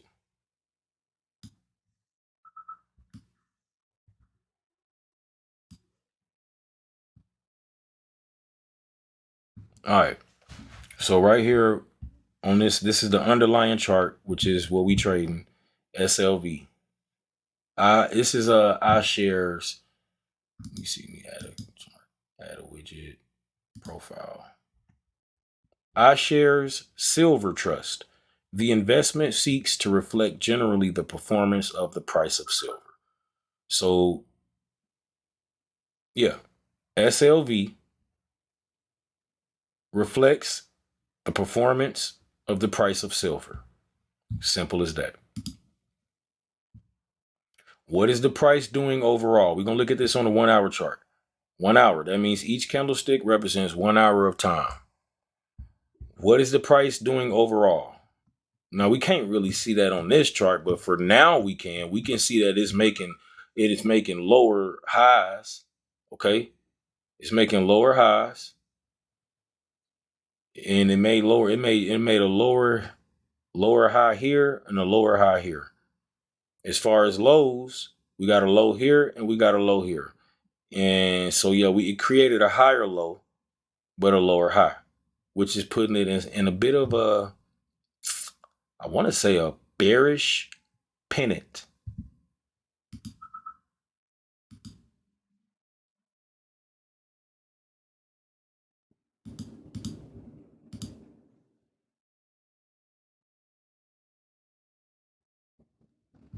Let me see, make sure I'm not tripping.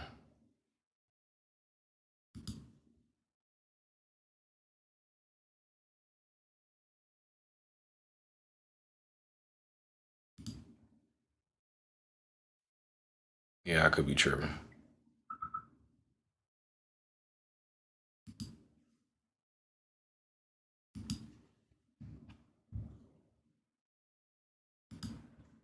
All right.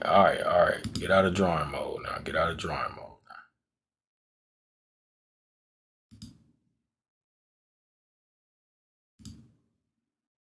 What the hell? It was stuck in there, y'all. Yeah, me drawing all over this shit like my niece be drawing on my walls and shit. All right, so basically that's independent. Let me see. So when you set the first trigger stop, it automatically set up the stop as well. Yes. One cancels the other though. So when you get in the trade, now the other two are pending. They are queued up. And if the price go in the wrong direction, it automatically hits your stop loss. It take you out the trade. If it go in the right direction, it automatically gets you out of the trade profitable. You can also, I'm not sure if you can do it on here, but you can do a trailing stop, which is where the stop loss gonna move in the right direction with you. I haven't seen it too much on Webull yet like that, so I don't know. I don't think it's on here. I've had to manually do that part, but I know when you use these type of orders, uh, you know, that one cancel the other, You can set them up. You can set it up and walk away from the screen. You don't got to be sitting and glued to the screen like that. So, anyways, I can see a big move up, right? We see a big move up on silver right here. Silver went up from $66 all the way to $109. Okay. Remember, that's the first thing you want to figure out. What is the price overall doing? Is it trending up? Is it trending down? Is it chopping sideways? I can see a big move up in the past and then a violent drop. And then a recovery, a baby ass recovery, and then a grind, a grind upwards.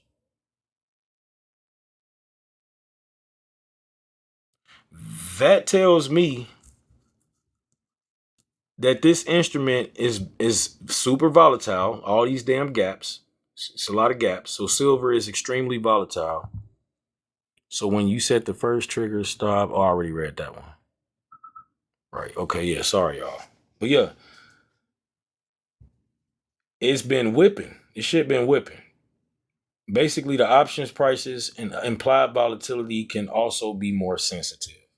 Um, let's point out some obvious levels. Okay. So of course, like $110 is an obvious level. Here's an obvious level. The price, obviously, the buyers was stopping the price from dropping below this level. So we're gonna pay attention to that. It's a floor. We want to mark the floors and the ceilings. We want to mark the important levels.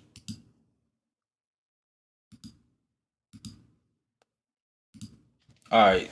So I'm not trying to be fancy. I'm looking for areas where the price reacted strongly before. You understand? I gotta be able to see your comments. Yeah, so I'm just putting it to where the price reacted strongly before. I can see a strong low area around this $65 level, right? Because the price bounced off of it before. I mean, it even traded here for a while in this area. Okay, so it's a strong level of support. I can see prices currently much higher than that. Okay, not too much higher, but it says $76. So it's $11 past that level of support. Trading in the mid 70s. So that red horizontal line around the mid 60s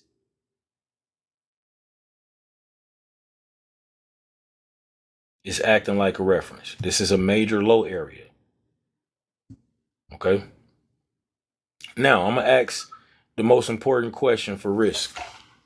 This is what I'm not. This is not a. This is a rhetorical question. I'm not asking y'all for y'all to actually answer it. I'm telling you this because this is what you want to ask yourself. Where is my invalidation?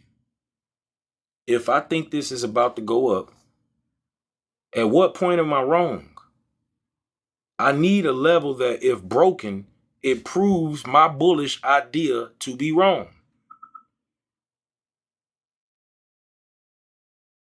If I think silver is going to go back to $109 in the next 2 weeks, I need a level that is going to tell me, hey, you're fucking wrong.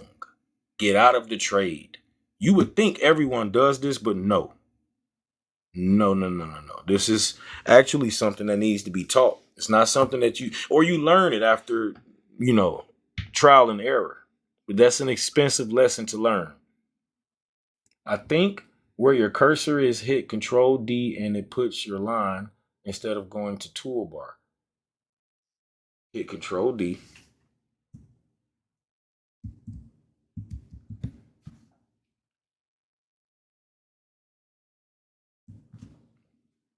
Oh, I got to set that up as a hotkey.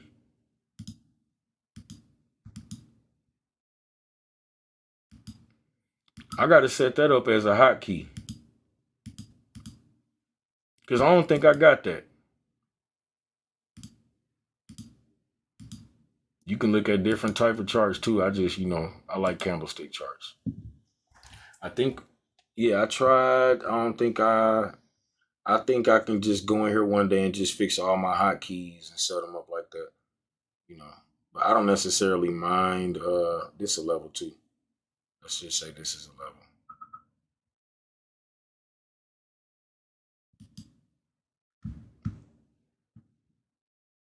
Not let's just say, I mean, it did react to it, bounced off of it here as resistance, here as support, here as resistance, here as resistance, here as support. Tug of war battle here. 77 is a good level to mark. Really, mine does it. Never mind. Continue. Yeah, I'll add it though. I'll add it because that is convenient. I also can come here, and I can put it in stay in drawing mode, right? To where I could just keep clicking and I don't have to keep redoing it. I love Webull. I really do. All right, so again, you need an invalidation level. Like if I think the price is about to go down, if I think silver is about to go back down to 65 to this previous level of support, my invalidation level, I would say, okay, well, if it goes to 80, I'm completely wrong. No, that's not the question. The question is, when am I wrong? That's it. If you cannot define invalidation, you cannot define the risk.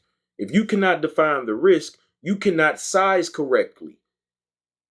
If you cannot size correctly, how the fuck you gonna buy anything? You're gonna eventually blow up your account. That is. We love TikTok Shop. Now that is not a maybe. That is a guaranteed. So for beginners, I'm gonna say this shit again for the people in the back. You don't buy an option until you know what price would make you wrong. Are we clear, B-Law?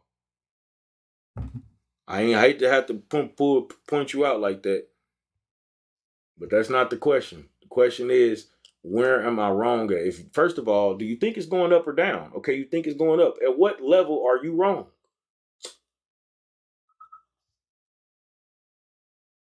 All right, so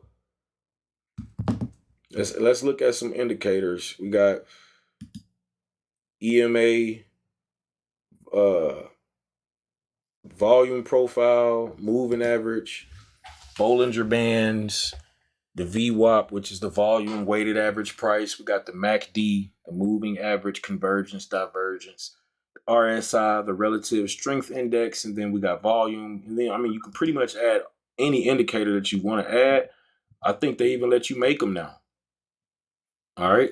On Webull like you could on TradingView. So I just got pretty much some of the regular ones, I guess the most used ones on here. So like, let's look at the EMA. I can come here and fuck with the settings and say, show me the 9 EMA. And you show me the 29, the 20, and the 200.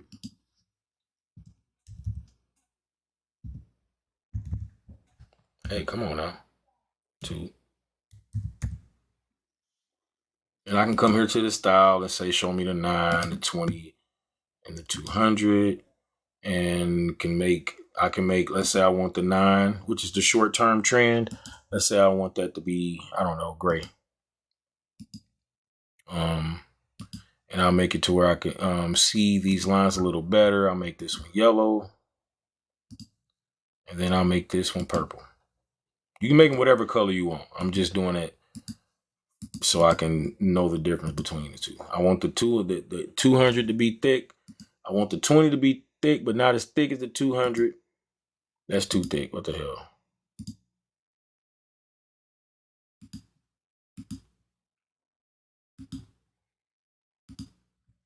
All right. And then I want the 9 to be dotted, but I want it to be thicker than that too. So now, hey, what up, Cloud Tech Goddess? So I press done. So now I got 3 EMAs on here. So what it's doing is it's showing me my exponential moving averages, right? These are my exponential moving averages. So EMA is helping me see the direction of the recent price flow, right? B-Law says, wouldn't you like to see what it does at that level above, right where the price is currently at? Yeah, but I'm not going to guess, you know what I'm saying? Or do you go in and make it prove to you that it's going to resist, because right now it appears to be bullish. And these are all hypotheticals. I'm not really, this is not a situation where I'm saying pick this. I'm teaching you how to use this platform, or how to use a filter, how to use a screener. You see what I'm saying? And in this case, an indicator. Also, you got VWAP. You see how it just adds one extra line on there? So VWAP is a reference for fair price during the session. Almost like average true range for those that do the AVR. Almost like it. We got the MACD. You see it keep popping up? Right here. This is the MACD. MACD and RSI, I use them two together. All right. These are momentum tools. RSI, whenever the RSI is over 70, it is oversold. Whenever it is under 30, it is overbought. I said that shit backward as hell. When it's over 70, it is overbought. When it's under 30, it is oversold. Pardon me, y'all. My apologies. My apologies. That's only because I'm I've been live for 2 hours, and if any of y'all live stream, y'all know this shit is draining. And yeah, I've been teaching the entire time, so it ain't like I'm just kicking back and relaxing. I'm actually working here. All right, so volume. Let's take the MACD off and the RSI so we don't confuse y'all. Right here, these bars at the bottom, these vertical bars at the bottom, these are volume. It's the volume bars. It's going to show you participation. So none of them indicators tell me buy now. They give me context, like the trend strength, the momentum strength, and whether the participation is there, right? So the chart is the truth serum. The scanner is just an invitation.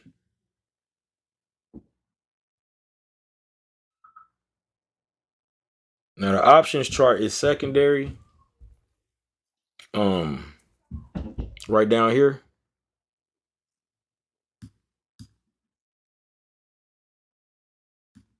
That's this one right here. This is an options chart. Let me make it bigger.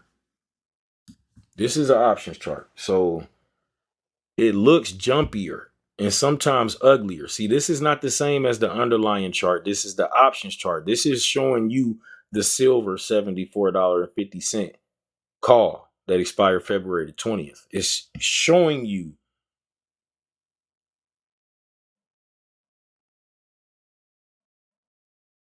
the contract on a shorter time frame, 30 minutes. But this is normal. See, options are impacted by underlying movement, implied volatility, changing up and shit, and time decay. So it's, again, variables. So I don't trade off the option chart alone. I just use it as confirmation. But this is not the main story. So if you stare at the option chart, you're gonna get emotional faster, right? When you buy options contract, and then you go back to the home screen, you click on that contract, it's showing you the options chart, not the actual underlying chart. Okay. So your brain gonna see this options chart move in percentages and spikes, and it'll see that and start chasing dopamine. Literally, this is what we do as humans. So that's how you gonna turn trading. This is how you turn trading into a gambling habit. I don't want you to do that. So we keep our eyes on the underlying structure first, right? That's what I want to pay attention to first, is the underlying structure. I don't know what I just did. It just disappeared.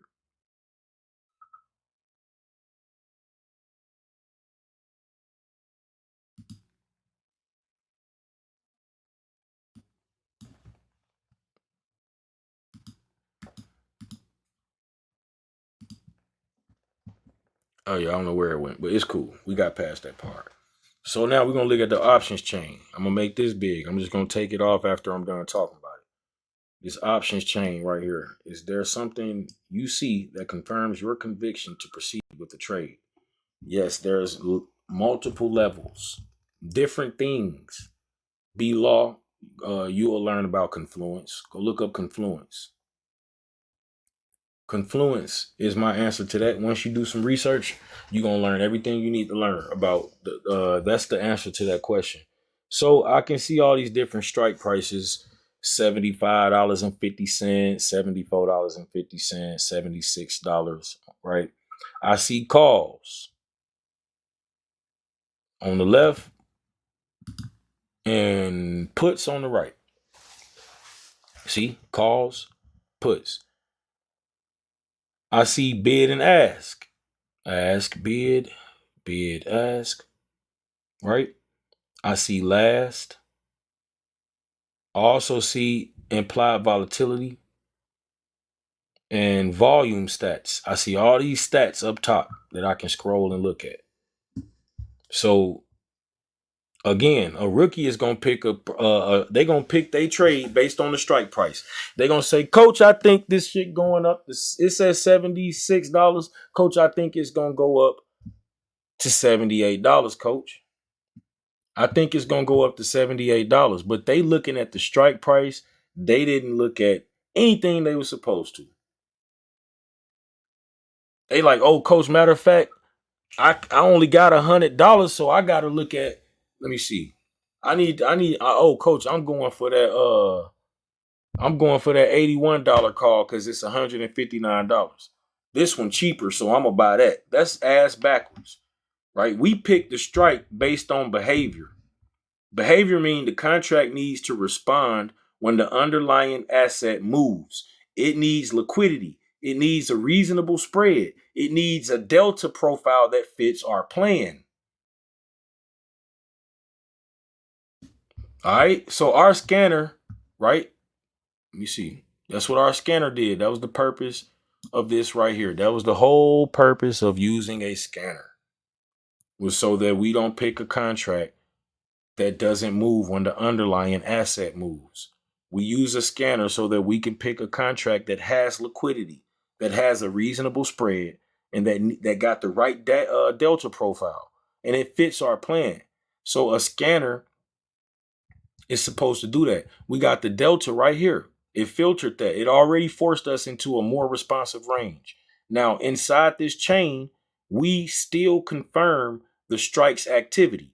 Because my filter's only showing me contracts that fit this plan, and I found the contract, silver. So I looked over here. Silver, $74 call to expire February, and the price is already above $74. Now, if this price breaks above $77 and stay above $77, this was a good contract. If it retests anywhere near previous levels of resistance, this is a good contract. So again, the first thing you want to check is the spread. I want to look at the spread when I'm trading these contracts. Where they at? I'm looking at the spread. I'm looking at the difference between the bid and the ask. Is it tight or is it far out? $4, 410, 430. The $78 put is got a nice spread on it. What's this? The $78 call got a nice spread on it that expired February the 20th. That got a nice spread. It's the $10 spread. Is it better on desktop? Yeah, it is. If you ask me, it is.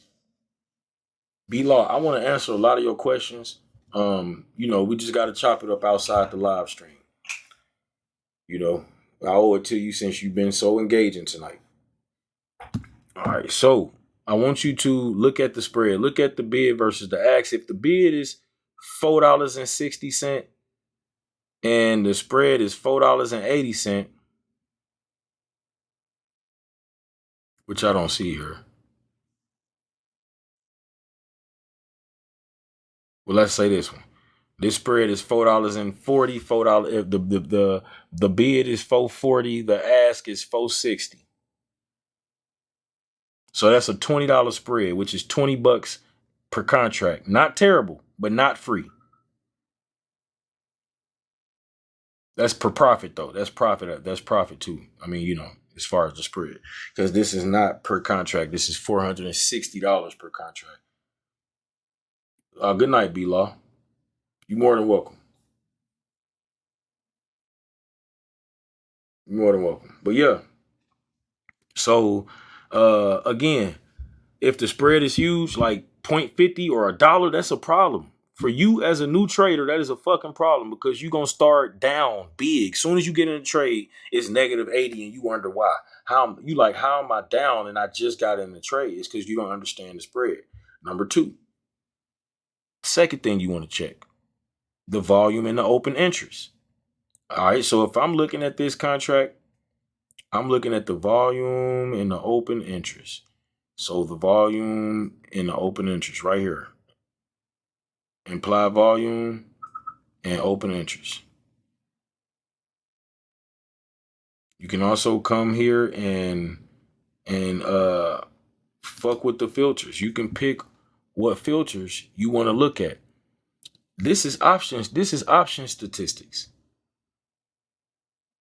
It's so much information on Webull. I love it here. Oh, I love it here. All right, so look. Again, if one strike has a ton of activity, right? So this one got a lot of activity. It's 11,000 on the open interest side for the $78 call. 11,000. If one strike got a ton of activity and another has almost none, you choose the active one. It's gonna get filled better. You're gonna be able to get out better. Ain't nobody gonna tell y'all I just did. And I promise you, if you execute this information, you gonna do way better this year than you did last year. Or if you knew, you're gonna have one hell of a trading career if you use this information to help you. The third thing you want to check is implied volatility. Okay. All right. So first thing you want to look at is the spread. The second thing you want to look at is the volume and the open interest. And then you want to look at implied volatility.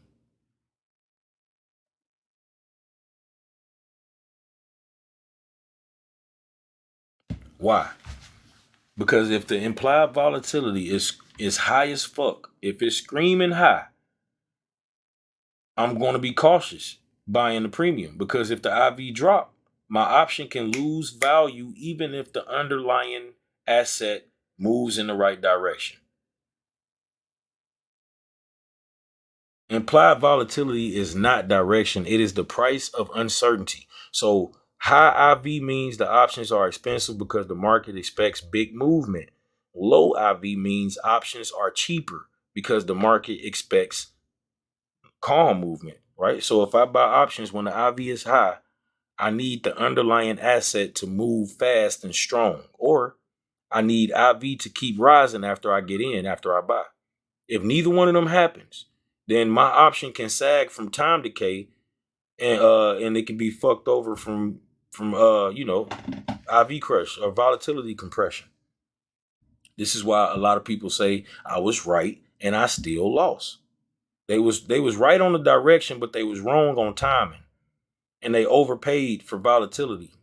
So I'm not allergic to a high IV. Okay, whenever I see the implied volatility high, I'm not allergic to a high IV. I'm just aware of it. It's a big difference. Now, when you're looking at the options chain here too, let me go here. Calls versus puts. If the underlying chart suggests that we in an uptrend or a recovery with higher lows, I lean towards calls. If the chart telling me it's finna break, it's looking like it's suggesting a breakdown, or we see in lower highs, I'm leaning towards puts. I don't trade based on how I feel. I trade on the structure. Truth Seeker says this is making sense now. I'm so glad to hear that. Lets me know that my job is being done. If don't nobody get it but one person, I can sleep at night. And it's like getting on here and teaching and nobody understanding is the equivalent to T.I. getting up there trying to do comedy and nobody laughing at him. So when I hear people like you and everybody else that can confirm that they learning, I love it. Makes me want to keep doing it. It's the reason why I do it. Truth seeker.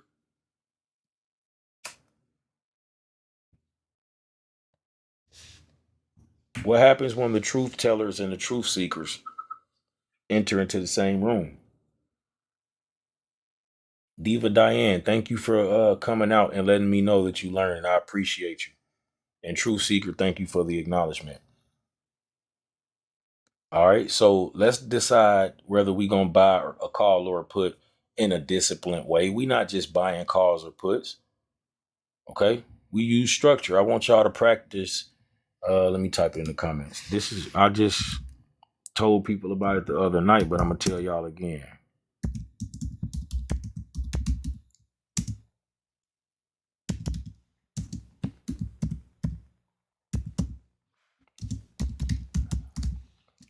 Go study that.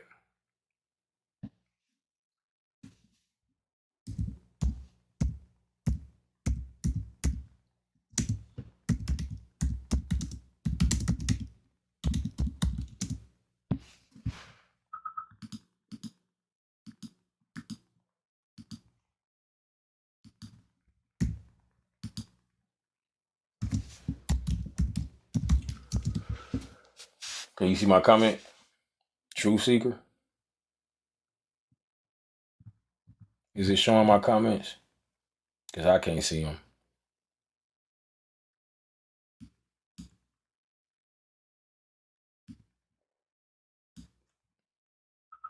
Yes. All right, cool.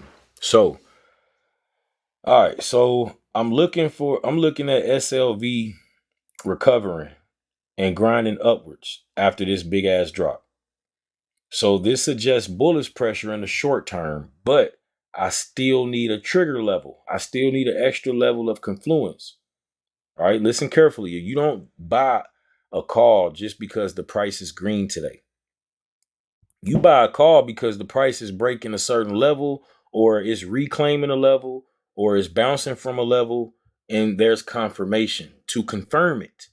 You don't buy a put just because the price is red today. You buy a put because the price is breaking support, rejecting resistance, right? Or is forming lower highs, and it got a lot of momentum with that. So structure first. That's why I told you to go learn break of structure. Go learn change of character. And when it comes to price action, this shit gonna help you tremendously.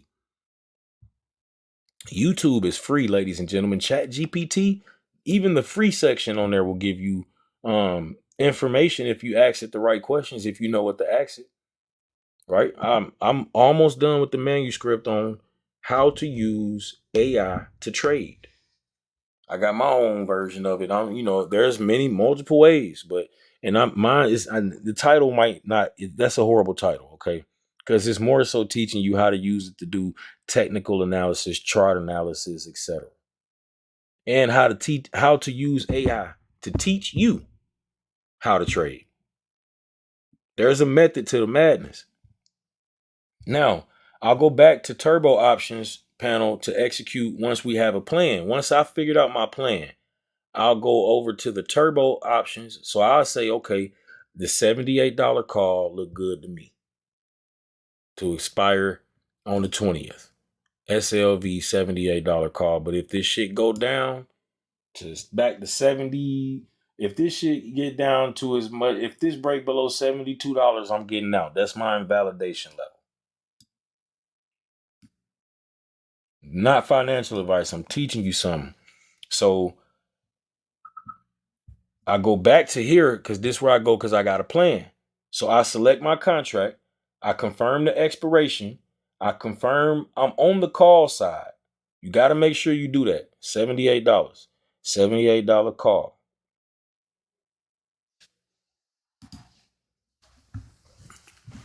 Make sure. Okay, I pressed the wrong one. Hold on.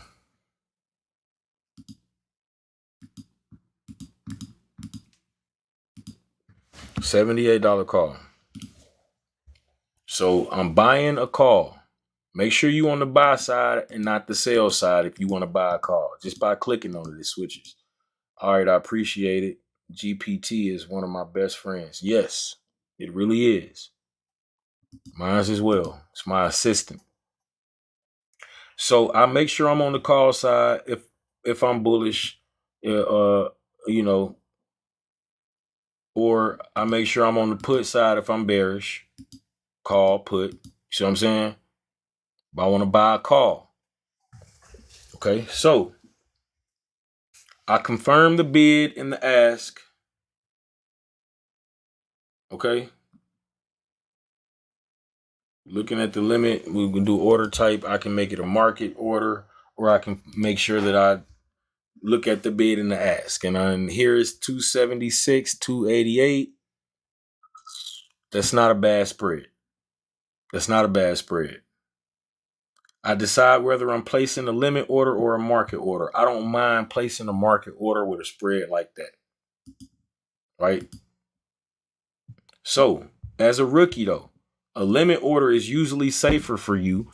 Limit means you choose the price that you're willing to pay. The market means you accept whatever the fuck price that you get in at. In options, whatever price you get in at can be ugly. Hold on. TikTok want me to do this dumbass puzzle.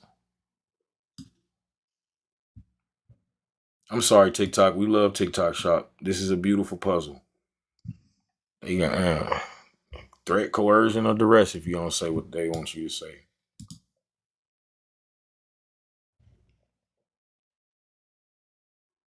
All right. So again, I choose quantity right here. 10 contracts is crazy. That's why I say $2,888 for 10 contracts, right? But if I just bought one contract, it would only be $288 for me to have 100 shares, not have, pretty much borrow. For me to borrow 100 shares of silver, instead of me paying for 100 shares, I can borrow them for $288, but I only got till February the 20th before they expire worthless if they don't go in the right direction. That's stock options. So quantity is not emotion, it is math.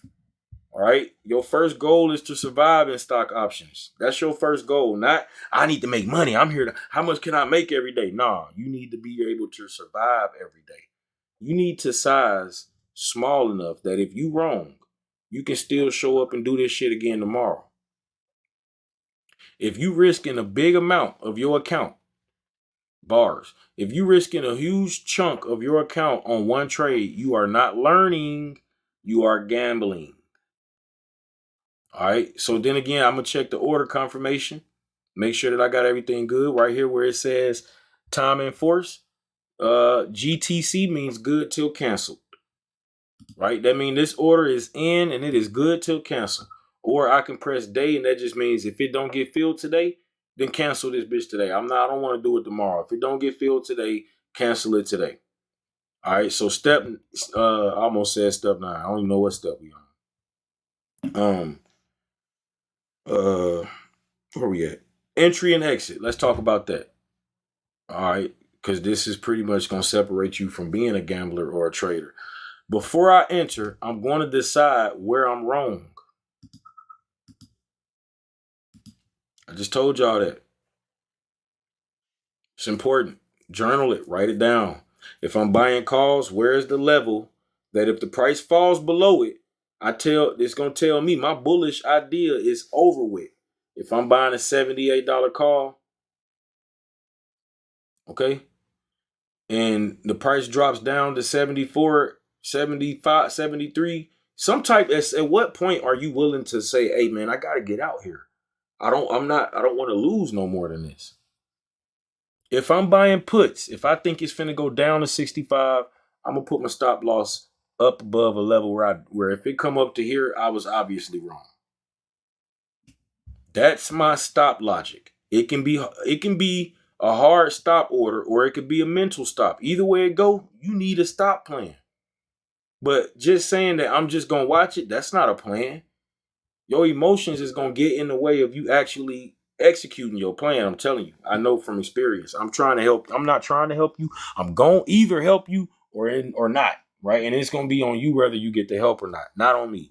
I'm telling you what it's gonna take. It's up to you to barbecue and not mildew.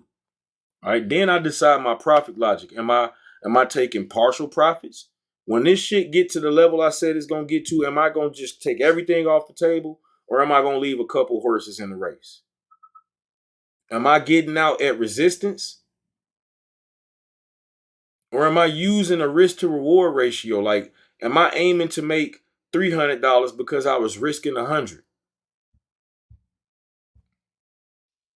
Now, you don't need to be right all the time. You don't need to be right all the time. No, no, no. But you do need to manage your risk so that your winners can outweigh your losers. Your winners need to outweigh your losers. That's exactly how the fuck the game works. I just want to be able to be here to coach y'all through the emotional part. That's where a lot of people fold like laundry. When your shit go red, when your option go red, your brain wants to either panic sell at the worst time or hold and pray. Literally, you either getting out at the worst time or you holding it, praying that it go right back in the right direction. Both of them is emotional. BOFFUM. Both of them is emotional. Both of them is undisciplined. So again, your job is to follow your plan. If the price hits that level that I told y'all, that invalidation level, if the price hits that level, you don't negotiate it with the market. You don't give it a little more room. No, because you scared of being wrong. You being wrong is a part of the trade. I'm gonna let you know that now. Staying wrong is what's gonna kill your account. Hit the follow button if you're new here. If you're new here, hit the follow button. If you're not new here and you haven't hit the follow button, what the hell wrong with you? All right, so now when your option goes green and your brain wants to either take profit, when you see a green candlestick and you in a trade and you like, oh shit, you either want to take profit instantly because you scared to lose the money that you making, or you gonna hold it for too long because you greedy. You're gonna get caught with your hand in the cookie jar. That's why you need to plan where you gonna get out whether you making money or not. You need to plan your target level. Okay, I know I'm gonna get in here, but if it go, excuse me, I got the hiccups. I'm gonna get in here. If it go here, I'm gonna get out. Right? If it go here, I'm gonna get out because I was wrong if it goes here. But if it goes here, I was right, and I'm going to take all my stuff off the table but one. I'm gonna leave one contract in the game in case I'm in the right direction. This is planning before you enter, not after. So discipline is not something that if you wasn't born with it, you can't have it. No, this is a system that you follow even when you don't feel like it. Okay? So thank y'all for joining. What do we just do? We set filters to remove garbage, time, liquidity, delta, implied volatility. We use the results list to show us all the candidates, not, call outs, just candidates. We validated that with the chart for structure. We check the option chain for spreads and strike liquidity. We respect implied volatility so we don't overpay. Then we execute it with the control sizing and plan exit. That's the workflow. That's the workflow. I want y'all to level up and make it even more useful, right? Make it useful.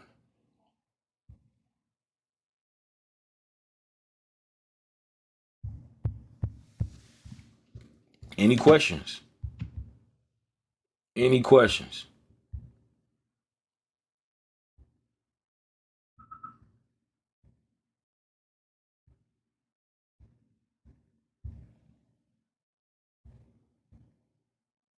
If you, I don't want you to Let me see. I don't want y'all to make these same mistakes I made when I first started trading. Ain't nobody explain this shit to me.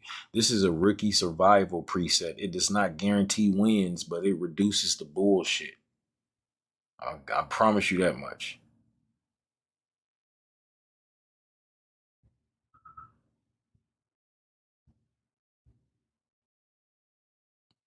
I don't see no questions though. Y'all got any questions? Oh yeah, I never went over these two. Tell me, this is Webull. Webull. So right here, we got the top gainers and the top losers. Right here, we got the top gainers and the top losers.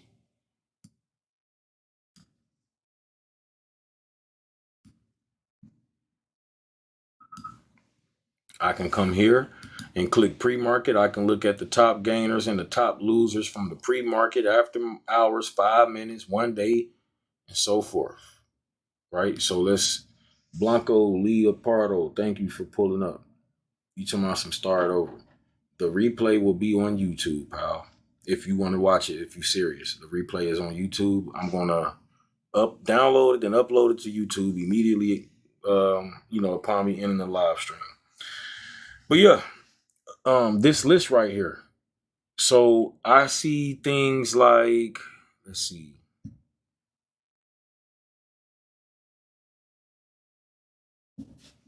Some of these things hit new highs and new lows. Right here. I got my new highs and my new lows list too. And I got my top gainers. So this is where beginners get addicted to movement. These lists are not evil. Let me see. I'm gonna put this one here real quick.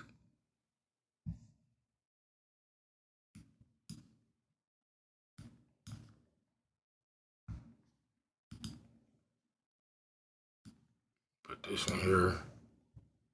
And put this one here. Because these are the two I'm finna talk about real quick.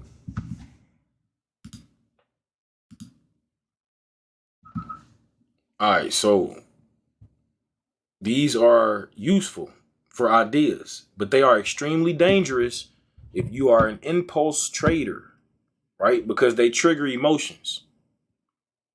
Fear of missing out, greed, revenge trading, literally the fantasy that every runner will keep running. That's what they think, is they see something running and they feel like it's going to keep running.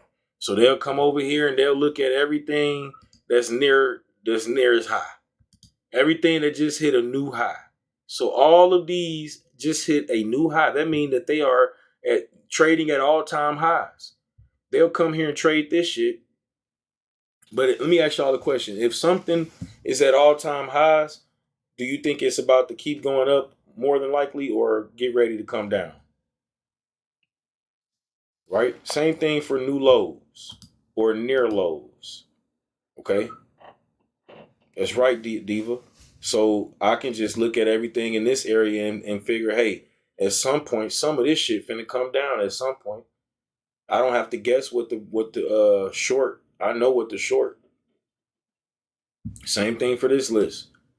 Top gainers, top losers. I can come over here and look at the top gainers and see everything that's gained the most. Some of this shit gained a lot in the past and just in the pre-market. But if I press 1 month, you see things that have done it on a larger time frame. Okay. So again, it can be useful. It really can. But these lists that I'm showing y'all, these are idea generators, not signals. Not signals, idea generators. They tell you what's moving. Right? So we know what's moving. Let's see what we got. Some good companies. So yeah, they show you what's in rotation. They do not tell you if it is tradable though. Right? They don't tell you, if it's tradable. If it is liquid in options, if the spreads are tight, they're not telling you none of that shit. If the volatility is sane, you're not finna know that. If you are late, they ain't finna tell you that. So you be careful using it. Me, because I like to be disciplined with my workflow. I see something moving, then I check the underlying chart like I taught you. I see something moving, I'm gonna check the chart. I'm checking the chart. Oh shit! Well, from what I know, Silicon Labs went from $135 to $207 in 1 week. It broke above this previous level of resistance at 159. And as soon as it broke above it, it shot up. So just, confirm it. Confirmation. Confirmation is everything. Then I want to check if the options are liquid. So even if I go to this, I still want to see, because that's a big ass gap up. Who can tell me what happens usually when a company gaps up like this?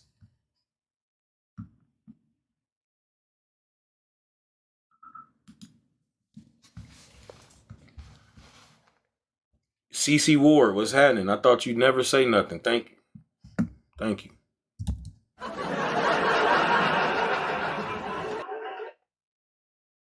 It depends, Diva. The buyers would jump in if the price jumped down. In this case, the price gapped up. It didn't gap down.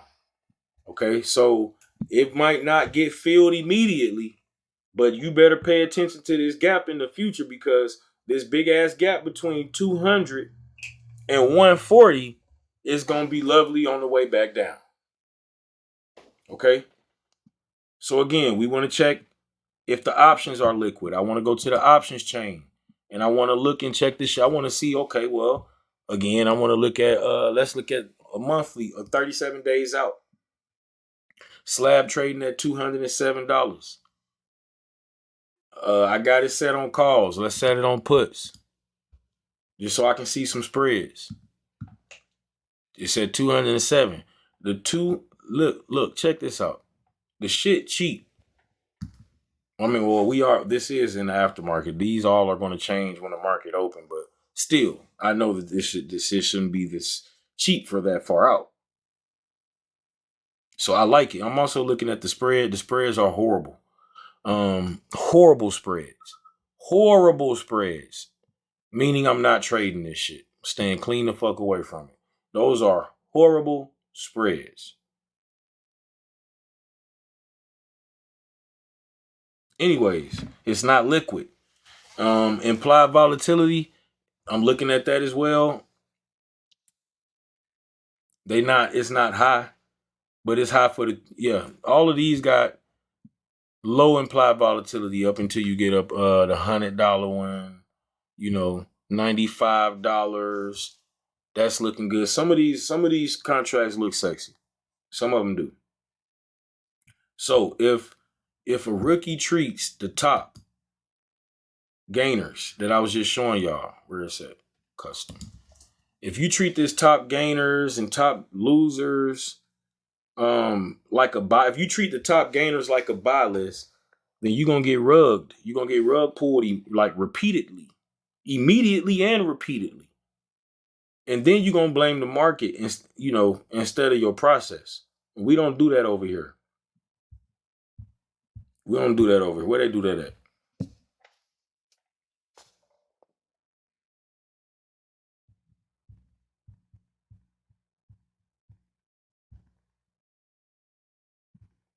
Any questions? I think I covered everything. Yeah, I covered everything. We went over it all.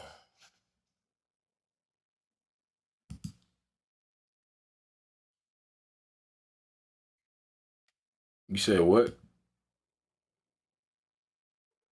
What's up, Ocho? What's happening?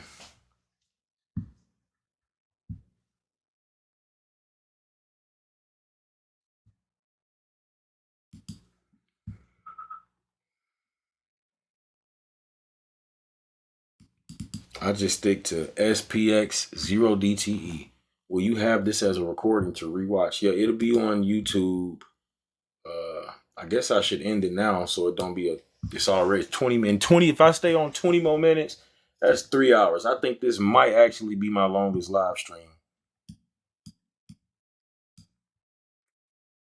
But yeah, we trading within this channel. We've been scalping the fuck out of SPY. Somebody says I just stick to SPX 0 days to expire. Yeah, so I mean, if SPY not gonna break above this 697 level, I ain't fucking with it. If it ain't gonna drop, but if it ain't gonna get out of this consolidation zone and shit, I'm not fucking with it. But we gonna scalp it as long as it's in between these trend lines. So I guess that's a bit of a contradiction.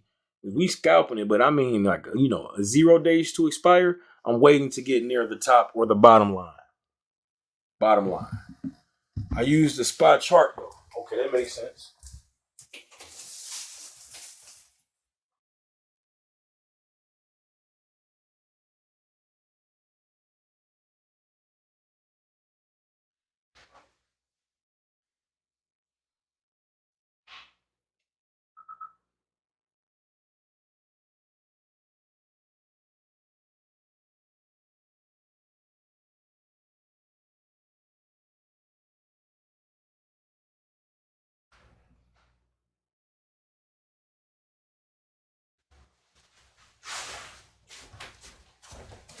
All right, any questions?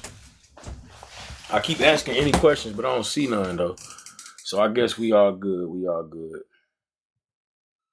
All right. So if y'all need me, go ahead and inbox me. If you need me for the rest of this week. I'm also looking for people that are interested in an extra source of income. Okay, maybe you need more buying power. This is the perfect time for you to get into finances. Okay, you can get into the financial services. I can help you get licensed in your state. There is a $1 trillion wall of wealth. There are literally baby boomers that are retiring with all that money and nobody to help them advise it. There is a shortage on people that want to be financial advisors. It ain't just being a financial advisor either. I can get you licensed to be a life insurance agent. They make a lot of money too. And shit, by they, I mean we. I still do it, but I got my hands in so many other things that I'm looking to build a team. So I can help you get licensed and pass the test like I did. I'm licensed in 3 different states: Indiana, Nevada, and Texas. All right. So I can help you no matter what state you in. But yeah, especially if you got children that you love and care about, or sisters or brothers that you love and care about. Maybe you care about your parents. If you care about anyone and they depend on you, and you don't already have a life insurance policy, call me. Inbox me your name and your number so we can protect your family and build you a legacy. That's what you need to work on, is building that legacy. Let's get that estate started. If you don't have a retirement account and you haven't began investing and preparing for retirement, give me an inbox, right? Inbox me. Let's work on that. Let's go ahead and get you closer to that, because don't nobody want to work till they at an age where they should be done working. Okay. And everybody could use a little help, but usually financial advisors won't talk to you unless you got $500,000 or more. So take advantage of the help that you get in some of these places like TikTok, where you could just come across random people. But also be careful coming across these random people on here too, because I done heard some crazy advice given on this app. Like it's people out, it's life insurance agents giving financial advice. You got people getting into fucked up IULs. You got traders on here telling people that they could trade with $20 and that's enough. Like, get the fuck out of here, man. Yeah, and then you got people not explaining the risk involved in trading. All right, it's cool to teach somebody how to trade, but I need you to know you can lose all your money if you don't do what the fuck it takes to not do that. Y'all been a wonderful audience. Please hit the follow button. Again, if you're watching this from YouTube, hit the subscribe button for me. All right. Hype me up. Hit the like button. Share it if need be, whatever. Thank you for listening. We're going to make tomorrow twice as good as today.